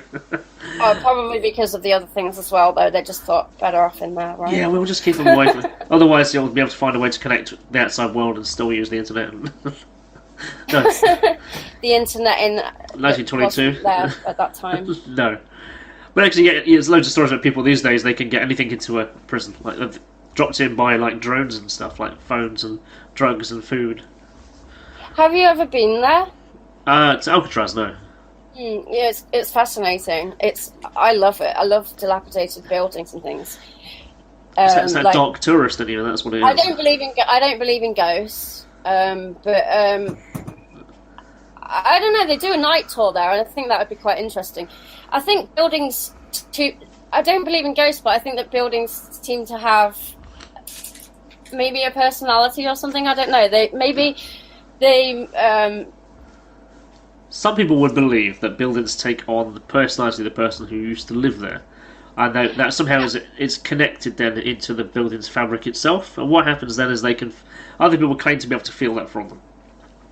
When I moved into my house, when I found my house in Sherwood, we kept ending. I lived on Rufford Road in Sherwood, which is a cul-de-sac, and we were looking around for a house, just driving around and seeing what was for sale in the area. And we kept accidentally driving up this cul-de-sac, which is obviously a dead end. So, and there's this house at the end of it with a for sale sign, and we're like, I'm sure it's going to be out of our budget, but actually, we had a look at it and it turned out it was okay.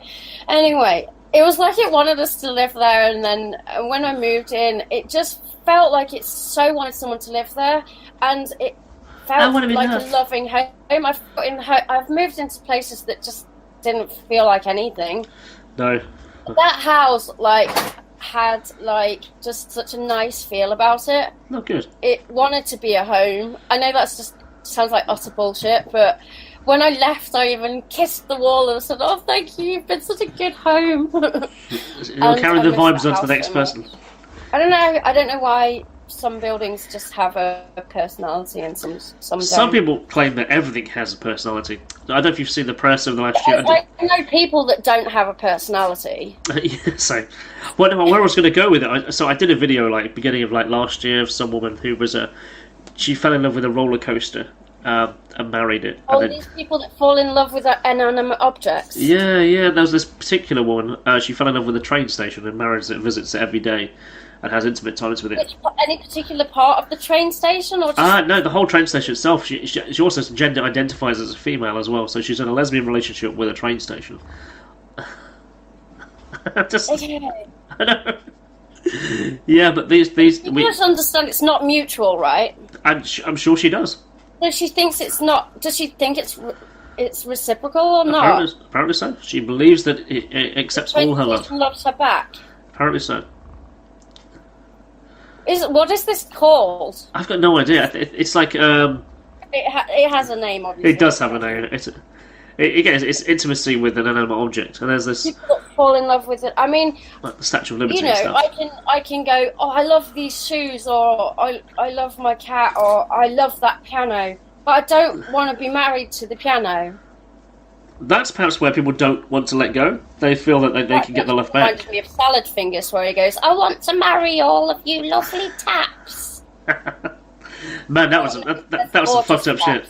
I want to marry all of you gorgeous taps. That was trippy show. That was. It's awesome. Yeah, it was. I showed someone that once on a certain hallucinogen. Man, that was trippy as fuck. I would have been fine with it, but it probably wasn't the right thing to do. I can imagine. There you are, just tripping balls to like watching some guy just creep his family out. Because I'd already seen it, so I thought it was cool. But I mean, you know, from his perspective, it really wasn't. What was the hallucinogen? I'm curious. What were you taking? Mushrooms, isn't it? Well, we were in Nottingham. We found 100 trips in the toilet, and it turned out my friend found 100 trips. Honestly, and it had the picture. The picture on them was that was unicorn. The Hoffman's bike. Oh, really? And it was for the anniversary of I believe when he discovered LSD. Okay. So it was a picture of the bicycle which he was riding home on, as legend goes, and so I was like, it's meant to be. You don't take them, so it's meant to be. I'm meant to have those because everything on acid is meant to be, and so I convinced her to let me have them, and then I couldn't give them away. We all stopped doing that years ago, so I think I probably had a couple of them over a couple of weeks, but. I literally couldn't even give them away. I was trying to give them out to people and nobody wanted them. Because you have to commit. Yes. You have to commit like 12 hours to that shit, you know? I used to consider myself like... I was going to say, when did you... I used to consider myself like a pro at that. I could take it anywhere and be fine and have a conversation and you wouldn't know I was on it until I started doing this. I was going to say, so when did you first want to try that? Like, you've got some LSD or tablets, whatever. Or MDMA. First? No. So try it. Yeah, was it straight away? Did you like do the whole cigarette straight into drugs thing, or how was it for you? She says while she's rolling up a cigarette. Okay, well, I guess I started smoking. I smoked a cigarette because my dad was a heavy smoker, and I wanted to try it, and so I took some out of the ashtray, which is the most revolting way to do it. How could I have possibly ended up becoming a smoker by doing it that way? I mean, it's disgusting. And they were senior service as well, which are the ones with no filters. Oh. Old man cigarettes. I think they don't even make them anymore. So I went from cigarettes to cannabis and then straight to LSD pretty much. But okay. I didn't like cannabis. No. But you went to LSD. Fuck me, that's... I kind of did it just all at once. Okay. Like full on like... I mean, it kind of... There wasn't like an escalation. It was just like... People offered me stuff and then I was always very careful. I tended to... I only took uppers because it was pointless me taking downers, but... So did you take them instead of antidepressants?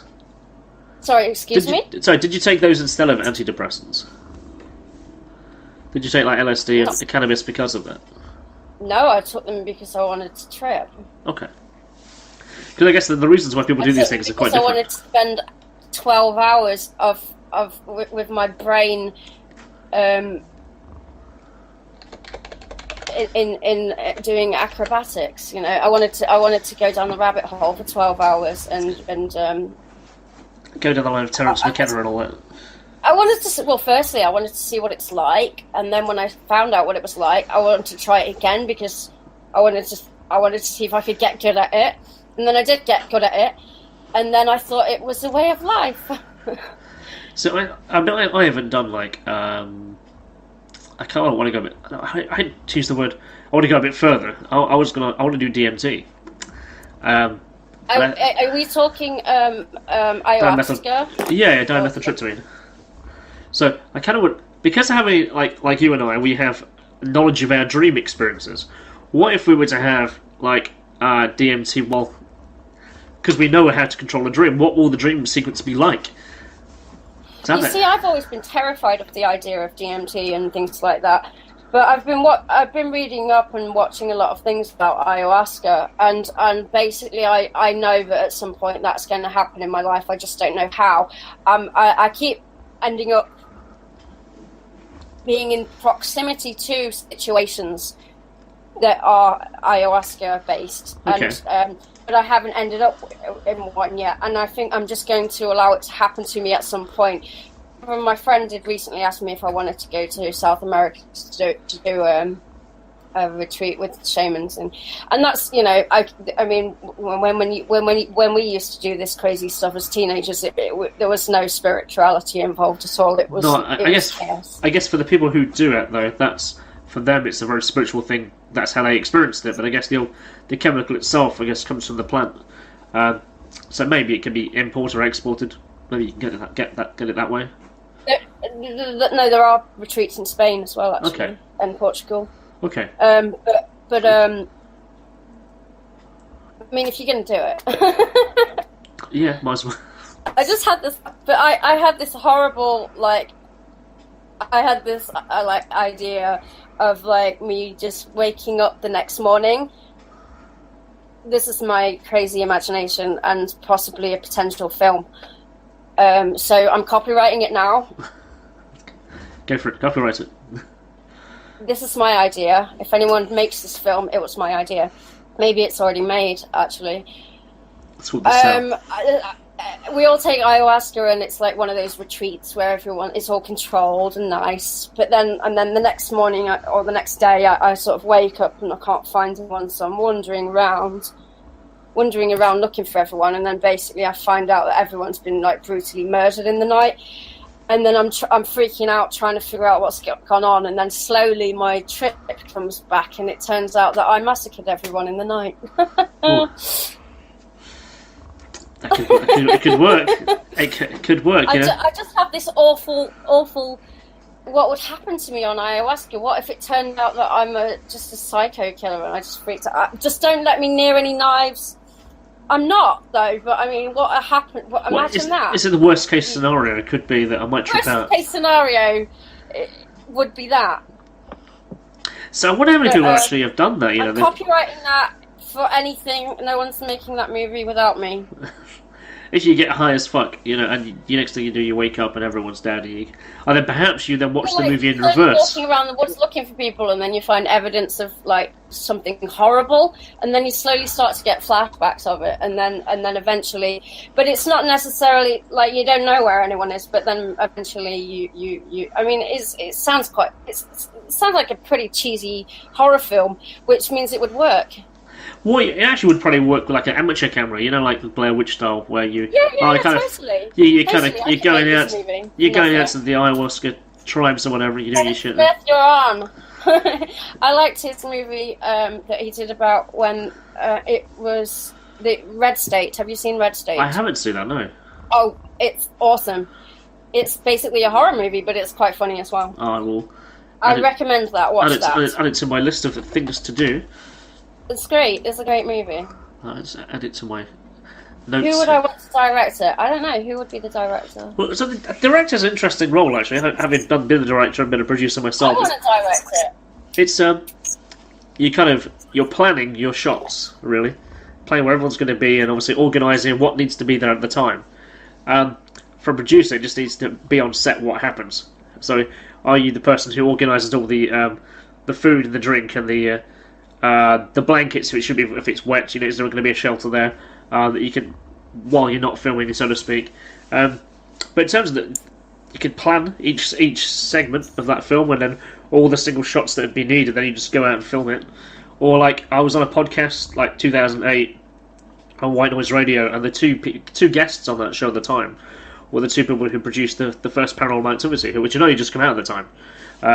And how literally there was just three people involved. No one else. Just like this, there was the guy at his house. There was his best mate and their girlfriend. The parents were away for the weekend, and they filmed it. Yeah, I don't think that films need to be as expensive as they are. No, of course, if it's got all CG effects and people are flying around in Iron Man costumes, maybe a bit more. But again, it's like if you've got skills.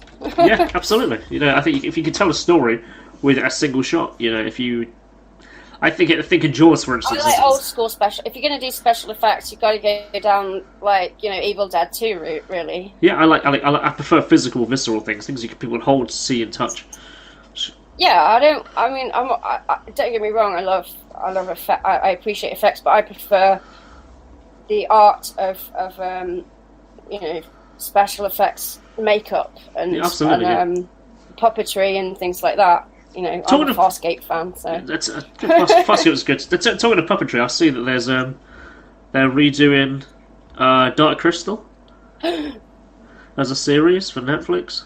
No, I'm not sure about that. Oh, it's Jim Henson's team, though, obviously, right? I believe so. It. Yeah, I believe so. I think Jim Henson's Productions is now owned by Disney. I'm just like, why? I guess there's a lore to it. I guess that can be explored.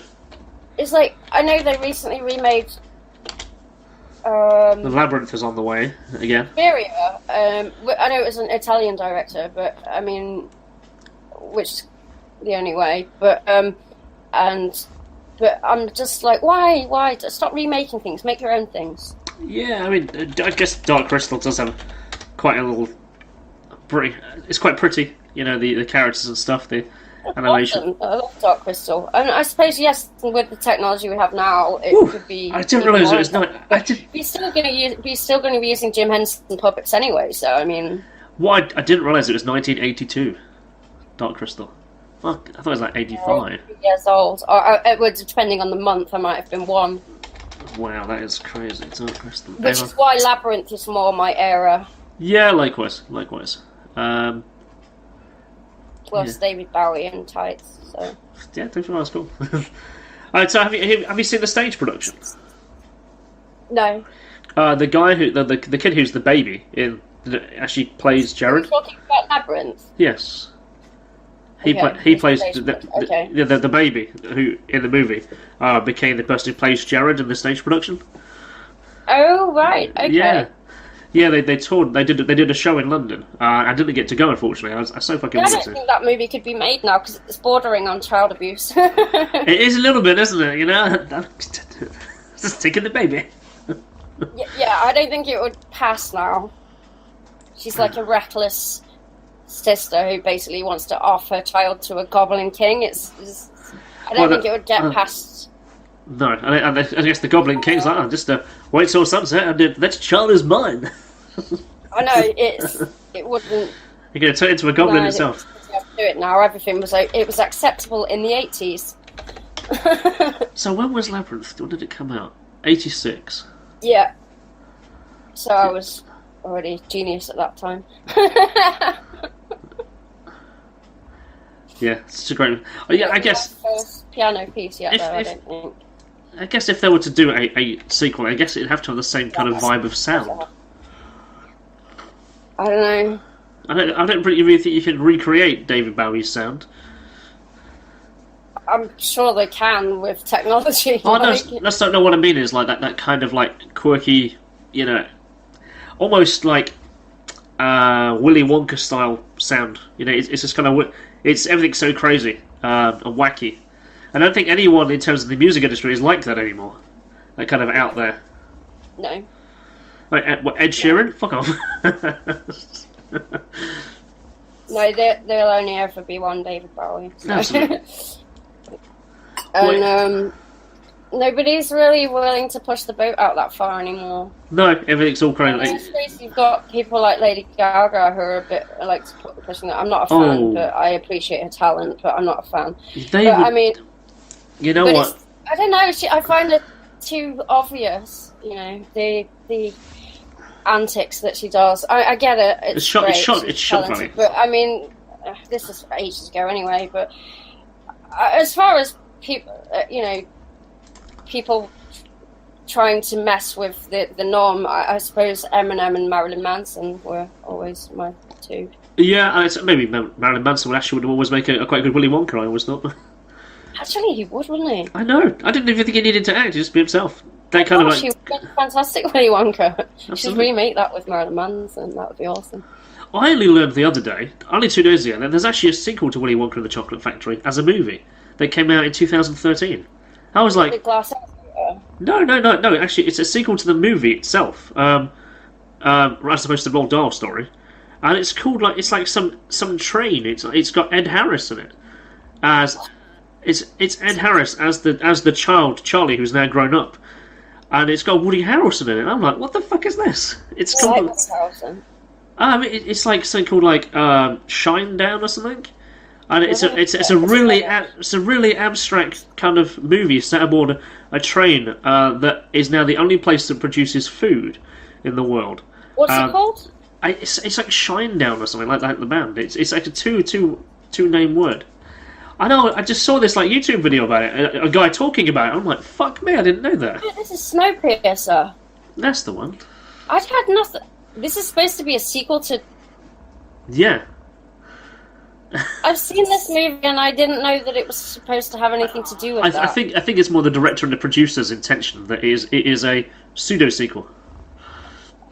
Okay. As in it's quite a weird movie, actually. It's interesting. Yeah, as in all the characters. Apparently, all the grown-up characters are the character representations of the other people who got the golden tickets, and I'm gonna have to watch that again. Yeah, I was like, oh my god, so it was. It's not a very original concept, actually, because it's like the people at the back are the people at the bottom. I thought it was just a representation of society. Apparently, I thought it's almost like what's it called? The thingy games. The thingy games. The thingy games, I know. The thingy games. The Hunger Games. The Hunger Games. As in there's the people. In terms of you've got your. The cast. People at that end, and then the people at that end that trying to. I mean, that's been done time and time. Yeah, of course it has. Yeah. But no, I didn't know that had anything. Yes, apparently so apparently the Oompa Loompas aren't in it, but there's a reference to the dwarves who used to make the food, and now they don't, and that's why there's a lack of food in the world. Right. There's all these really abstract messages and random stuff in there, but apparently the producer and the director are directly inspired by that. And Ed Harris's character is Charlie, who's now grown up and grown old, and now wants to pass the business on just like it was to Charlie in the first place. And I was sat there going, what the fuck? But yeah, apparently so. Okay. Right. Oh, I've got to rewatch that with some fresh eyes then. Yeah, me too. I saw the characters and I'm going, yeah, I can see that. I know why that is. Yeah, okay. I says maybe you have to watch one than the other, perhaps. I just can't see it, though. I guess that the directors do that, don't they? You mean the original one? Yeah, as in the one that had Gene Wilder. Yeah. Yeah. So it's not a sequel to Charlie, it's a sequel to Willy Wonka and the Chocolate Factory. Because they did some stuff in that movie that wasn't in the book and so on. So. Yeah. I mean, I was always a fan of the books, personally. Yeah, but I did love the film. I grew up with the film, but I know that Roald Dahl didn't like it. He hated it. He hated it with a passion. I know. But I liked it because I was a little kid. But the amount of fucking spectacular colours and craziness shit going on in there. It was psychedelic as fuck. Dark. Yeah, it was dark. Because people died. People died in very heinous ways. I like dark. I always like dark films, even as a kid. Yeah, I like ones that actually kind of challenge the cerebral. I'm always attracted to darker things, so that's why I like visiting dilapidated buildings and things like that. Yeah, so I'll go down a bit my own dark tourism in the next few weeks. Tourism, yeah. I visited some places in Malaysia that I didn't get to go to. There's one in Malaysia that's supposed to be really haunted or something. It's a mansion. I personally like to live in it, but it needs a lot of work. But over there, they're very superstitious. Yeah, they're superstitious, right? Believe in ghosts and things. Particularly if somebody's died in the property, it means that the property will be. Nobody wants to live there, which I'm like, oh, I'll move in if it's going cheap. And I guess you can live in a mansion for nothing. But I don't believe in any of those things, though. But I'm more interested in the history of a building and what happened there, and kind of that aspect of it. You know, I like the story. I like the story that a building has to tell, and sometimes you might not know what that story is, and you have to imagine it. That's why I love going into old buildings and then thinking, I wonder what this was. I wonder who lived here, and you know. So I just want to say, I recently went to Clifton Hall, which has lots and lots of 14 and kind of strange, weird, creepy stories to tell. But I actually went to the area around it, and I had a lot of people contact me, going, "Have you been here? Did you go here? Did you check this out?" And I'm like, "Fuck no, I missed all that shit." So I'm now going to go back to the same area and record all the stuff around there, and just kind of get all these like kind of myths, legends, and stories from this one place. I don't believe I've been to that place. I'm just no.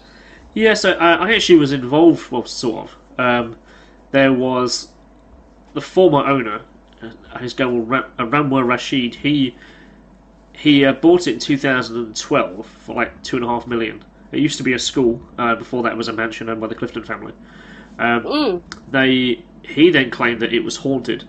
There was like blood raining down the stairs. There's a whole cinema inside that he claimed. I think you've been watching The Shining. Yeah, quite possibly the case. Anyway, so he vacated the building, so the bank took it back, and then obviously touted his story. So in this time that happened, before the story went to national press, they had actually contacted me and another group called the Ashfield Paranormal Association to go and have a look. So I got to go and have a look around there before all that story broke out in the press in 2012, and I wrote an article about it on my website. I'm seeing this now on. I'm reading. I'm with you. Okay, go on. Yeah, so the Ashfield Paranormal Association, they said that it's the most terrifying building they've ever been in. They were all scared and stuff, and they feel there's a dark presence. And I'm like, no, it's just an old house, man. There's nothing scary here. It's just a really big old house that has a nice, really interesting it's a painting in the hallway of a man sat on a horse that appears to have a child's leg. That creeps people out. So it used to be a school beforehand. I managed to speak to a former stable hand there who claimed that the stables were being used for demonic rituals, after she came to work one day and found all this straw had been brushed to one side of the floor, and a horse had been cut, and blood had been poured in the shape of a pentagram on the floor, and she found candles there. I've also heard that people used to meet in robes in the woods. In the areas that are nearby, there's a place called Clifton Grove, which was used for ritualistic purposes, as well as being it's like a 2.5 mile corridor that goes from Clifton all the way to the city centre. Is this true though? And not ritualistic purposes? It didn't say. It did. So other than the this stable hand telling me, everyone always jumps to like Satanism. It might just be some kind of like pagan. Well, it could well be, because in Newark, not a couple of months before that, I'd had someone contact me in regards to they were finding their horses had cuts put on them, and that they then had a daisy chain, or like flowers that are chained together, then put over the horse or in its bridle as if it was like a gift. So they were assuming that someone was taking blood from the horses and then using it, and then thanking the horse for it. Very bizarre. Yeah, actually, it was the police who contacted me about that. Oh no, sorry, I found that story in the press. No, I contacted them. That was it. Are you aware of any rituals that are like that, and what are they associated with? I don't know, but perhaps it's a nature blessing. You're taking something from the earth and giving it back to it. Well, yeah, that's what it seems like. I'm not sure if the horse would have appreciated it. Exactly, yeah, the horse has lost the fucking blood. The horse didn't appreciate it, I'm sure. The horse wants to be cut, but, I don't have an issue with the rest of it, but I don't think that... So what was the other story? There was a another lady who was a student at the school, she told me in the 70s when she was a student there that there was a certain room that no one could go in. Then again, as children, why would you be able to? In 101. Oh, could well be. Yeah, she said that there was like ghost stories and stuff of stuff that was happening up there. People heard noises and people would scream up there. Yeah, maybe it was a sodomizing teacher. I don't know. So you kind of have to do these things with it, and that's a pinch of salt. But I said the area around it has a lot more history. So when I was looking at the history of Clifton Grove for the new story I put together, because I'm kind of making 3 films at the moment. So one is about Peter Pan, and basically in how it connects to Nottingham, and in terms of J.M. Barrie. So I needed to go to Clifton Grove, because Clifton Grove itself is where J.M. Barrie and one of his fellow friends had walked from Clifton Hall to the city centre, and had found a boy in under a tree. And that's actually when Jan Barrie said that the line of that boy over there doesn't have a shadow, and that apparently led to him writing Peter Pan and being inspired by this young urchin homeless boy. So I went to the area particularly to film that. So when I was there, I was like, oh, look at all this shit that's going off around here. So Clifton Grove has a mystery where it may have been a mermaid, it may have been a dolphin, or a sturgeon perhaps, swam up the Trent, came to the inlet to Clifton Hall. Yeah, I saw that. So while that happened there, apparently that's an omen that the owner would die within a period of time. I can only find a reference to that as a myth. I couldn't find anyone who actually said they saw it there. So I think it perhaps is one of those things that a fisherman saw it, oh my god, he died 2 weeks later, shit, I'll associate it together, and then perhaps down the line the same thing happened again. So in the video that I made, I need to reshoot and re-edit that, because I don't say that it could be a perception of a angler's point of view. Although that land at the time didn't have an angler's path, that was just a very overgrown area. Also, there's a place there called Devil's Arse. Now, I don't actually know how that got its name, or what it's about. Have you managed to ask people in the area? Yes, I managed to. A contact through Pagan Pride Network actually got in contact with me, and they had. They said it's a sheer drop where people used to be thrown off back in the day, and as such, the where people would be thrown off is now worn away. So they kind of so I hate you with a hill. It's like a flat drop, and then kind of like it indents 2 sides. It looks kind of someone's arse there. I stood there without realising whatever it was. I took some pictures over that, there's some trees and so on. But I didn't know that at the time. There's also an old ice house there that I passed because I couldn't go into the Clifton Hall grounds itself or go to the hall. This particular time I didn't really want to. It's all secured off and gated away. So I went into the right hand side, which is like a nature reserve, to get down to the river, which was my intention, to go to the grove. But when I was in there, I found an ice house. It's like a domed building that's got some graffiti on it and stuff. One of those really old sort of refrigeration things. Well, not really. It's mostly. I don't understand why they use the word ice house. It's like an ancient freezer, a chiller, effectively. Yeah, that's what I mean. Like they would store food in there. Yeah, they would. Yes, they keep it cold because it's in the earth and so on. It's like a brick building, 2 metal shutters on it, and they said that used to be an escape route, hidden path out of the hall itself. And I'm going, well, actually, there's a fucking massive drop of about 50 feet between this room where I am here and that hall over there. But before this angler's path was cut, perhaps this was a route that could have happened. So there's lots of little myths in a very, very small area.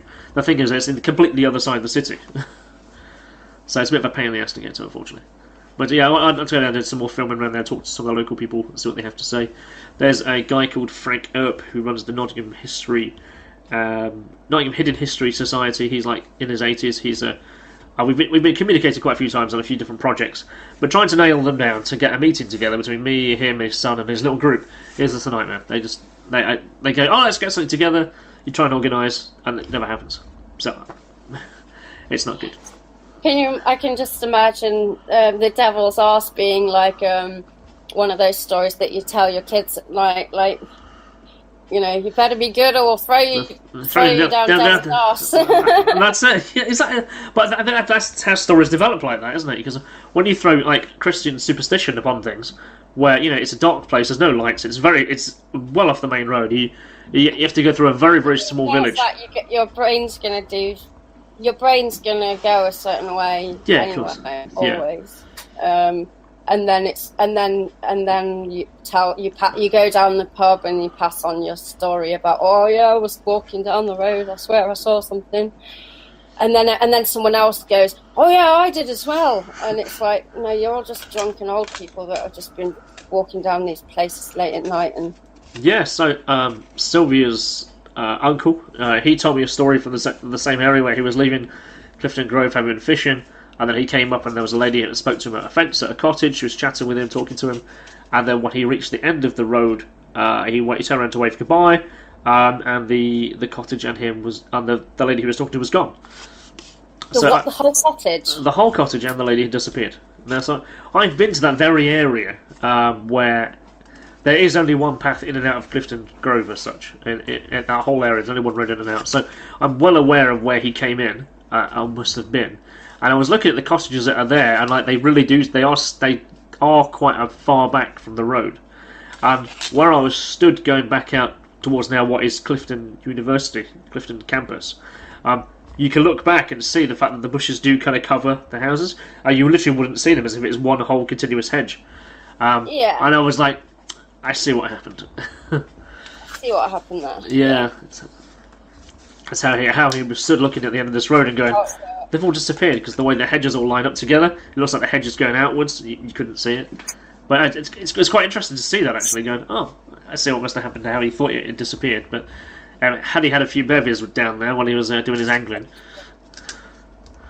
Well, there's a few places in Spain that I would like to visit. There's an old football stadium. There's an old. So, the abandoned? Sorry, and what do you call them? Amusement park or something like that. So like abandoned one? There's a lot, and there's entire villages in Spain. You know. Oh really? What are these like? Are they abandoned? Villages. Wow, abandoned really? villages, and there's abandoned power station. Ooh. Which they're currently still doing this Halloween tour where you know those sort of games where basically they scare the crap out of you, and then you have to figure your way out of the place. And all right, escape room stuff, yeah. Yes, it's like an escape room, but it's at an old power station. That's really fucking cool. If it's still on. That's cool. Yeah, I want to work at one of those places. Set one up. That'd be awesome. That's fucking like. I think there's like 9 escape room locations in Nottingham now. Is there? Yeah, I've never been in one. I really want to go in one, but I really want to work at one. Perhaps just to own one, start your own business. Totally, like cut out for that. Dude, you telling me that there's abandoned villages? I'm sure you can organise tours through these abandoned towns. That sounds like something's right up your street. Get some permission off the parish. I really would like to go to one of the escape rooms as well, but I don't want the supernatural one. I just want, sort of brutal torture or something. Brutal torture. Just something really, just because I'm not going to be easily scared. No, I guess some of the. I'm like, oh, I know what you're doing there. Oh, I see what you're doing there. I think some of them are puzzles. It's like an environmental puzzle, really, isn't it? So you got to do this to get this. It's like extreme Crystal Maze. It is, yeah. I see one that's like about themed around hacking, or one that's actually based in the caves underground. Yeah, I think I guess when you give the environment, it's pretty powerful. So. Would you like one that's based on Texas Chainsaw Massacre or something? I did see one that was based on like an abattoir. Oh wow! With a guy running around with some chainsaw or some shit. Awesome. Which is, I don't know where that one was. That's what a colleague told me at work. So I guess that is one of them. I've seen some in America that are pretty brutal. Like they are full on. Yeah. Yeah. Me and my husband are really tempted to go to the Witcher thing. This is not supernatural based, but this was more like activities. Okay. You're aware of the Witcher game, right? Have you not fucking seen this over here? Oh yeah. Okay, sorry. Yeah, we want to go to Witcher school. I've seen that. Yeah, that sounds cool. But it's like €500 each or something. But yeah, that would be awesome. Yeah, I do love the soundtrack of that game. Like, have you had an opportunity to buy the new one, Thronebreaker? That's out now. No. Oh, it's free. Well, I don't know. My husband's playing one at the moment, but we got rid of our old PlayStation, so no. Now, Witcher 3 was incredible, absolutely incredible.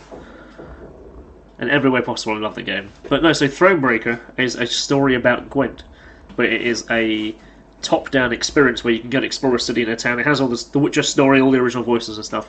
But the idea is now you are competitively playing Gwent through a story. So okay, it's almost like an add-on to the game of Gwent, but actually it's now become its own walk-around story, like the Witcher 3.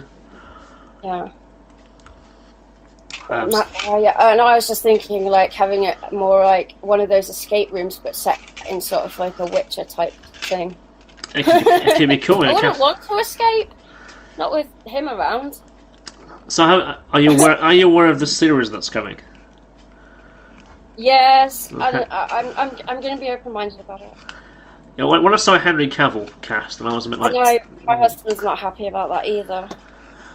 I don't think he's old enough. But then again, I realised that actually they're canonologically setting it. They're setting it between the books where he got to the age of 50, and still looks kind of young, to where he is in the Witcher games, where he's like 70. So there's a period of time between them where the original author is allowing them to have free rein and create the story. I think we'll have to just wait and see. And so I'm going to be open-minded about it. But he's not. Wouldn't have. I mean, who would have you chosen? That was a very good. I don't actually know who would have been really good. I really think there's an actor called David Hayter. I think he would have done a real good job. The very first time I heard Geralt's voice in game, I went, "Fuck, that's David Hayter," but it wasn't. He does sound a lot like him. And I was like, I can see what. Okay, he's been an actor. He's been a film producer for years. So I thought that he might go for it. It wasn't tall enough. But I didn't want a Hollywood actor to play him because it's more likely that they just want as much money as they could have gone. There's so many people they could have gone for, and particularly someone from Europe, like. Well, yeah. I mean, the thing is, though, Henry Cavill's English, so I can let it off. Yeah, I know he's English, yeah, but that's not Europe anymore. No, guess not. Not after fucking March. Now, what the fuck's going to happen here after that point? I'm hoping to try to apply for a Polish passport or something. I think I'm going to head myself to Poland or Hungary. But I have Polish grandparents, so okay. I'm hopefully going to try to get a Polish passport so I can stay European. Yeah, because some shit is so good. I'd like to retain my free movement and the ability for my husband to be here with me. Okay. But I think it's in Finland. I am European. Yeah, I think it's in Finland. You can pay like 500 euros. You know, I think we need to get over all of this. And what we need is an alien invasion. It would help. And we'll probably realize we're all in the same boat. Well, if you saw the National Geographic website today, you would see that they're actually calling for nuclear war in which to solve the problem. What? I mean, it's like, you fucking what? If climate change doesn't get us within the next decade, what it is doing, and it'll be nuclear war, or you never know, some aliens might come and surprise us, and we're like, oh, we thought it was going to be nuclear war. Yeah. Humans. I'm glad I'm not one. What about the guy who played Aragorn in Lord of the Rings?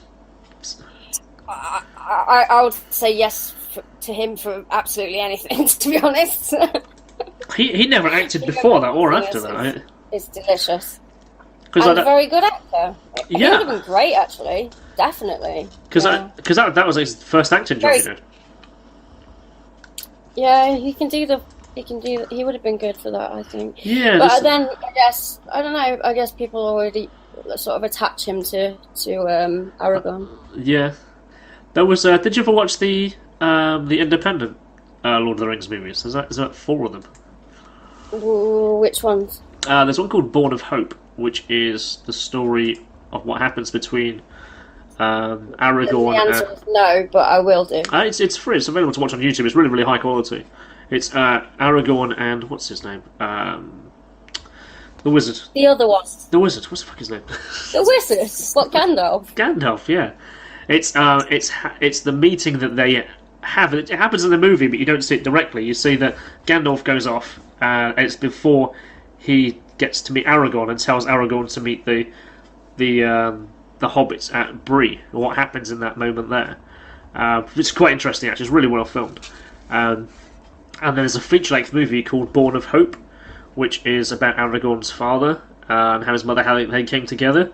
And that's actually the same actors.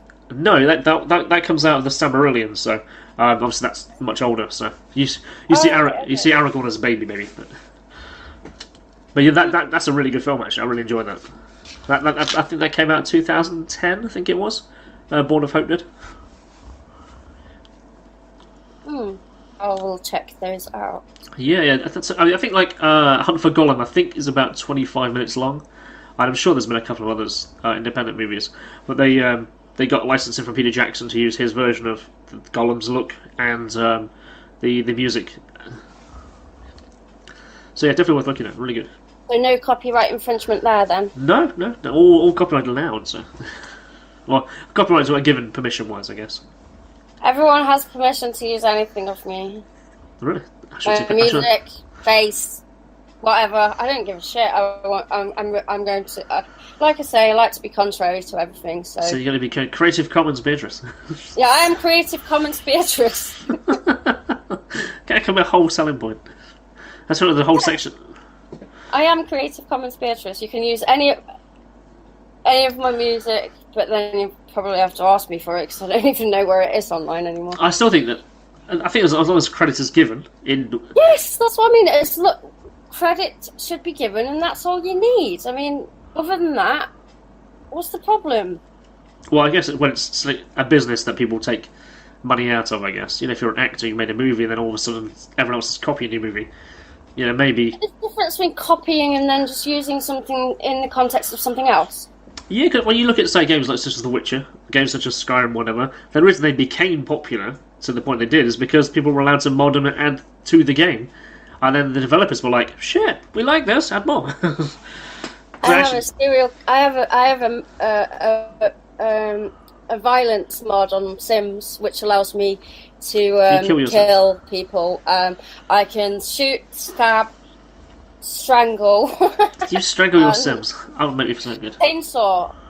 Yeah, and so all my characters, I built the H.H. Holmes castle, and all my characters are based on different serial killers. So I've got Fred West, I've got Ted Bundy, of course, Richard Ramirez, and Joseph the Fritzl. fat clown. What's the fat Gacy? Wayne Gacy.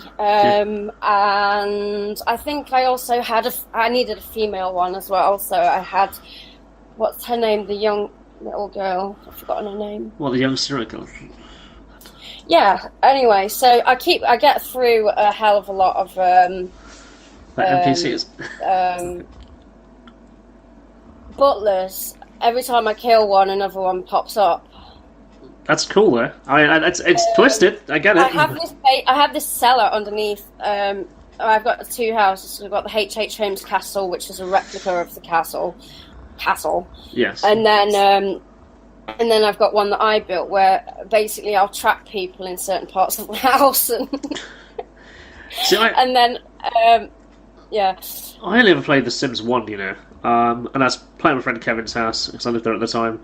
I know, like you, it's like, okay, so what can we make the game do what it's not supposed to do? Can we kill them? Can we starve them? That's what I mean. That when I remember playing Fairground as a kid, the one with the fairground on it, and basically trapping everyone on one ride. Yeah, it's like how do you play the game beyond the bounds of what the game intended to be played as? Now I can. Yeah, so now I can. And then it was so funny though, because one of the characters was such an asshole. I think it was BTK. BTK was being such an asshole. The Grim Reaper punched him in the face because he was so sick of him taking his job. And then also Richard Ramirez beat the shit out of him because they got sick of him just killing all these people. And I wasn't even in control of that. It was really funny. Oh man, because I didn't make that happen. But H.H. Holmes took his own life at the end, which was great. Like that. Wow. Yeah. I filmed a lot of this, but and then I have an underground area where I keep all these urns, and I've brought everyone back as a ghost as well, including myself, because I'm dating the Grim Reaper. So. Excellent. I wanted to. I had an idea for a TV series actually. I say a pilot really. But the aim was to have what happens if the Grim Reaper's powers end up in the hands of someone who's normal. So it's very Shaun of the Dead-esque style. So this scene I filmed it sort of with some friends, where the Grim Reaper is intending to come around the house to collect the soul of someone, and he gets to the door. However, at the door, the guy who's just about to open the door trips up, falls over. So the Grim Reaper, trips over, falls on the floor. And then the person who's supposed to die actually touches him and goes, "Are you alright, mate?" And then somehow the powers transfer because now the Grim Reaper awesome. I like the Grim Reaper is dead, and he's like a guy who's supposed to die. He's like depressive, whatever.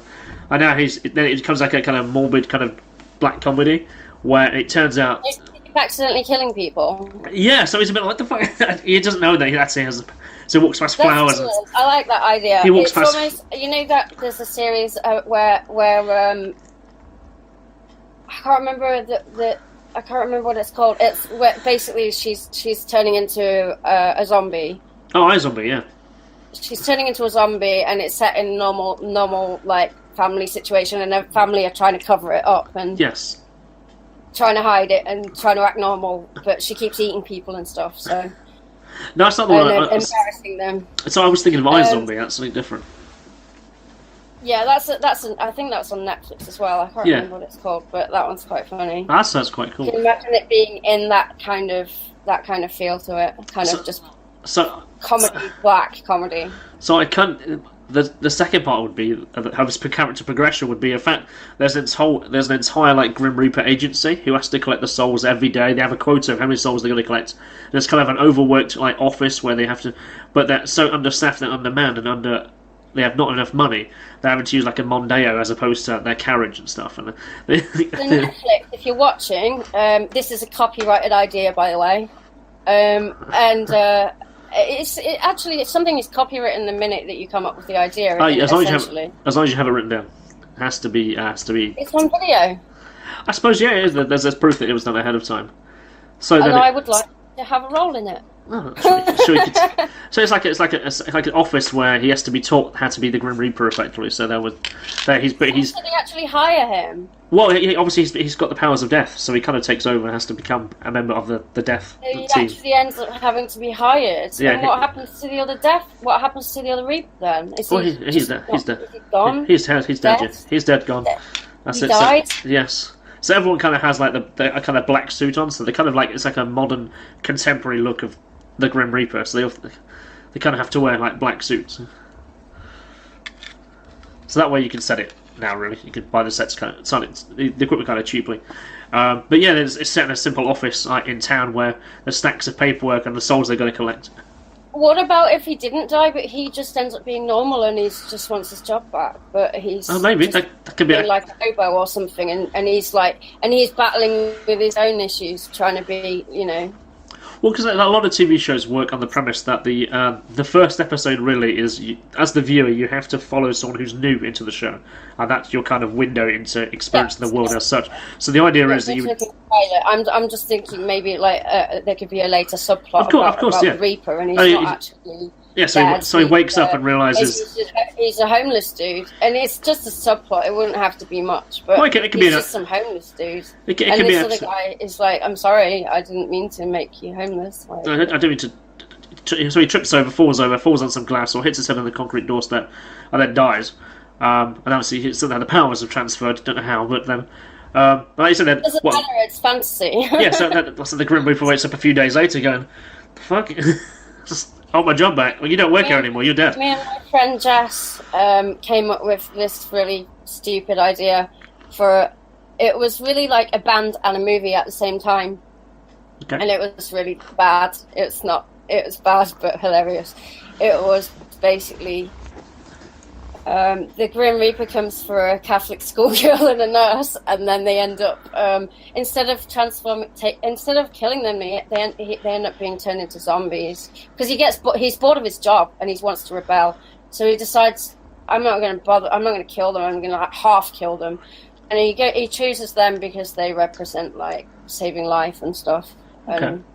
One of them believes in God, and the other one saves lives, so he wants to off them, but instead of doing that, he's like, right, I'm going to punish you both and turn you into zombies instead. But then they rebel and end up forming a band. And there's like a Wild zombie Stallions, band. yeah. So we wrote loads of songs that were about zombies and stuff. It was quite funny. Oh, that's cool. I wrote a love song called I Fuck the Reaper. Is that what she did in your mind?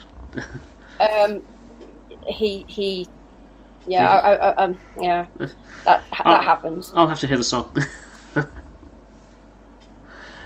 Well, yeah. It was inspired by. That's quite cool. We were watching Wild Zero and then Bikini Girls with some, I don't know, machine guns or something, and so then we were like, oh, that's so tacky and brilliant. Oh, so that's how we came up with it. And well, that's quite cool. So I guess some of those things that potentially can still take off at some point. It was more like it was a movie that had the idea of it being a band with a movie, like Wild Zero, the Japanese band. I was still thinking of like Bill and Ted. I don't know. But no, I like your idea. That's a wicked idea. I can visualize it. Well, so I think it's a very British thing, you know, very Shaun of the Dead in an office, the police station, or at the Grim Reaper station, whatever it's called, and obviously they're tasked with like trying to collect all the souls of people, and he has to come in and do the job, and he has no idea how to do it, so he's kind of taking in and showing the ropes, and then there's I never knew what the story end would be like, so it just kind of the premise is just there, right? So yeah, you need extra writers to fill it out. You but do, I yeah. like the premise. I think it's a funny, quirky thing to pull off straight away, and I got two friends who work as PCSOs. They were like, "Yeah, we'll help film that. We'll get involved with you and help you do the police scene." Hey, we could organise it. Let's get it. No, we could share some camera footage and get some stuff together. Maybe you could edit it together. Awesome. That's some ideas in there. Look, I've just seen the time of our chat today. It's 2 hours. Oh gosh, yeah, I have to be somewhere at 2. We both have a thing, don't we? You've got a thing, and I've got a thing. I have a thing at 3:30. Yeah, I'm also going to have some breakfast too as well. So. I can eat some breakfast yet. Oh yeah, that too. Yeah. Okay. All right. Look, I think it's been a lot more fun actually. It's been cool. We went to explore so many more conversation. This was perhaps what first one should have been like, but hey, this is cool. So anytime.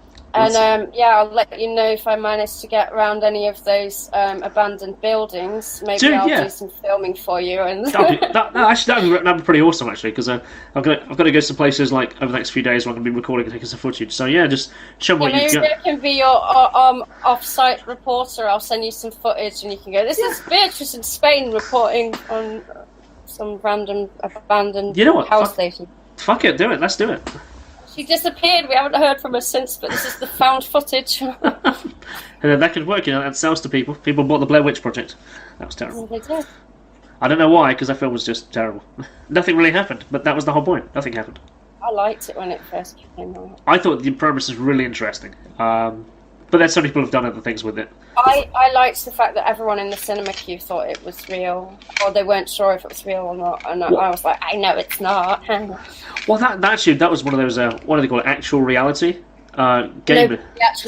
No, they fucked with them though, didn't they? They kind of put them out in the woods and started scaring the shit out of the actors, which I liked. Yeah, ARG stuff. Yeah, because there was like blogs that came up beforehand of the actors that were going to go out there and thought what they were going to do, but they weren't even found until weeks after the movie had already got to come out. People were like, shit, there's these, were they real people? We don't know. But no, it was all. I know. I like the way they did it. It was good. That was cool. But, yeah, the end bit with the.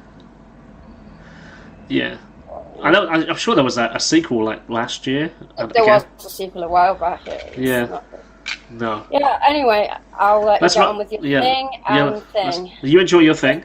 Play with your thing. Alright, Diane, you take care, and I shall see you soon, right? Bye. Ciao, ciao. See you soon. Bye, bye. Thank you very much for taking the time out to join me here today. I really do appreciate it. But if I could just ask one more thing of you, you could just press like, dislike, leave a comment, or press subscribe. You could do any on all of those things, and it allows me to know whether I'm producing the kind of content that you want to listen to. I do produce a variety of content, especially on YouTube and out into the world of social media.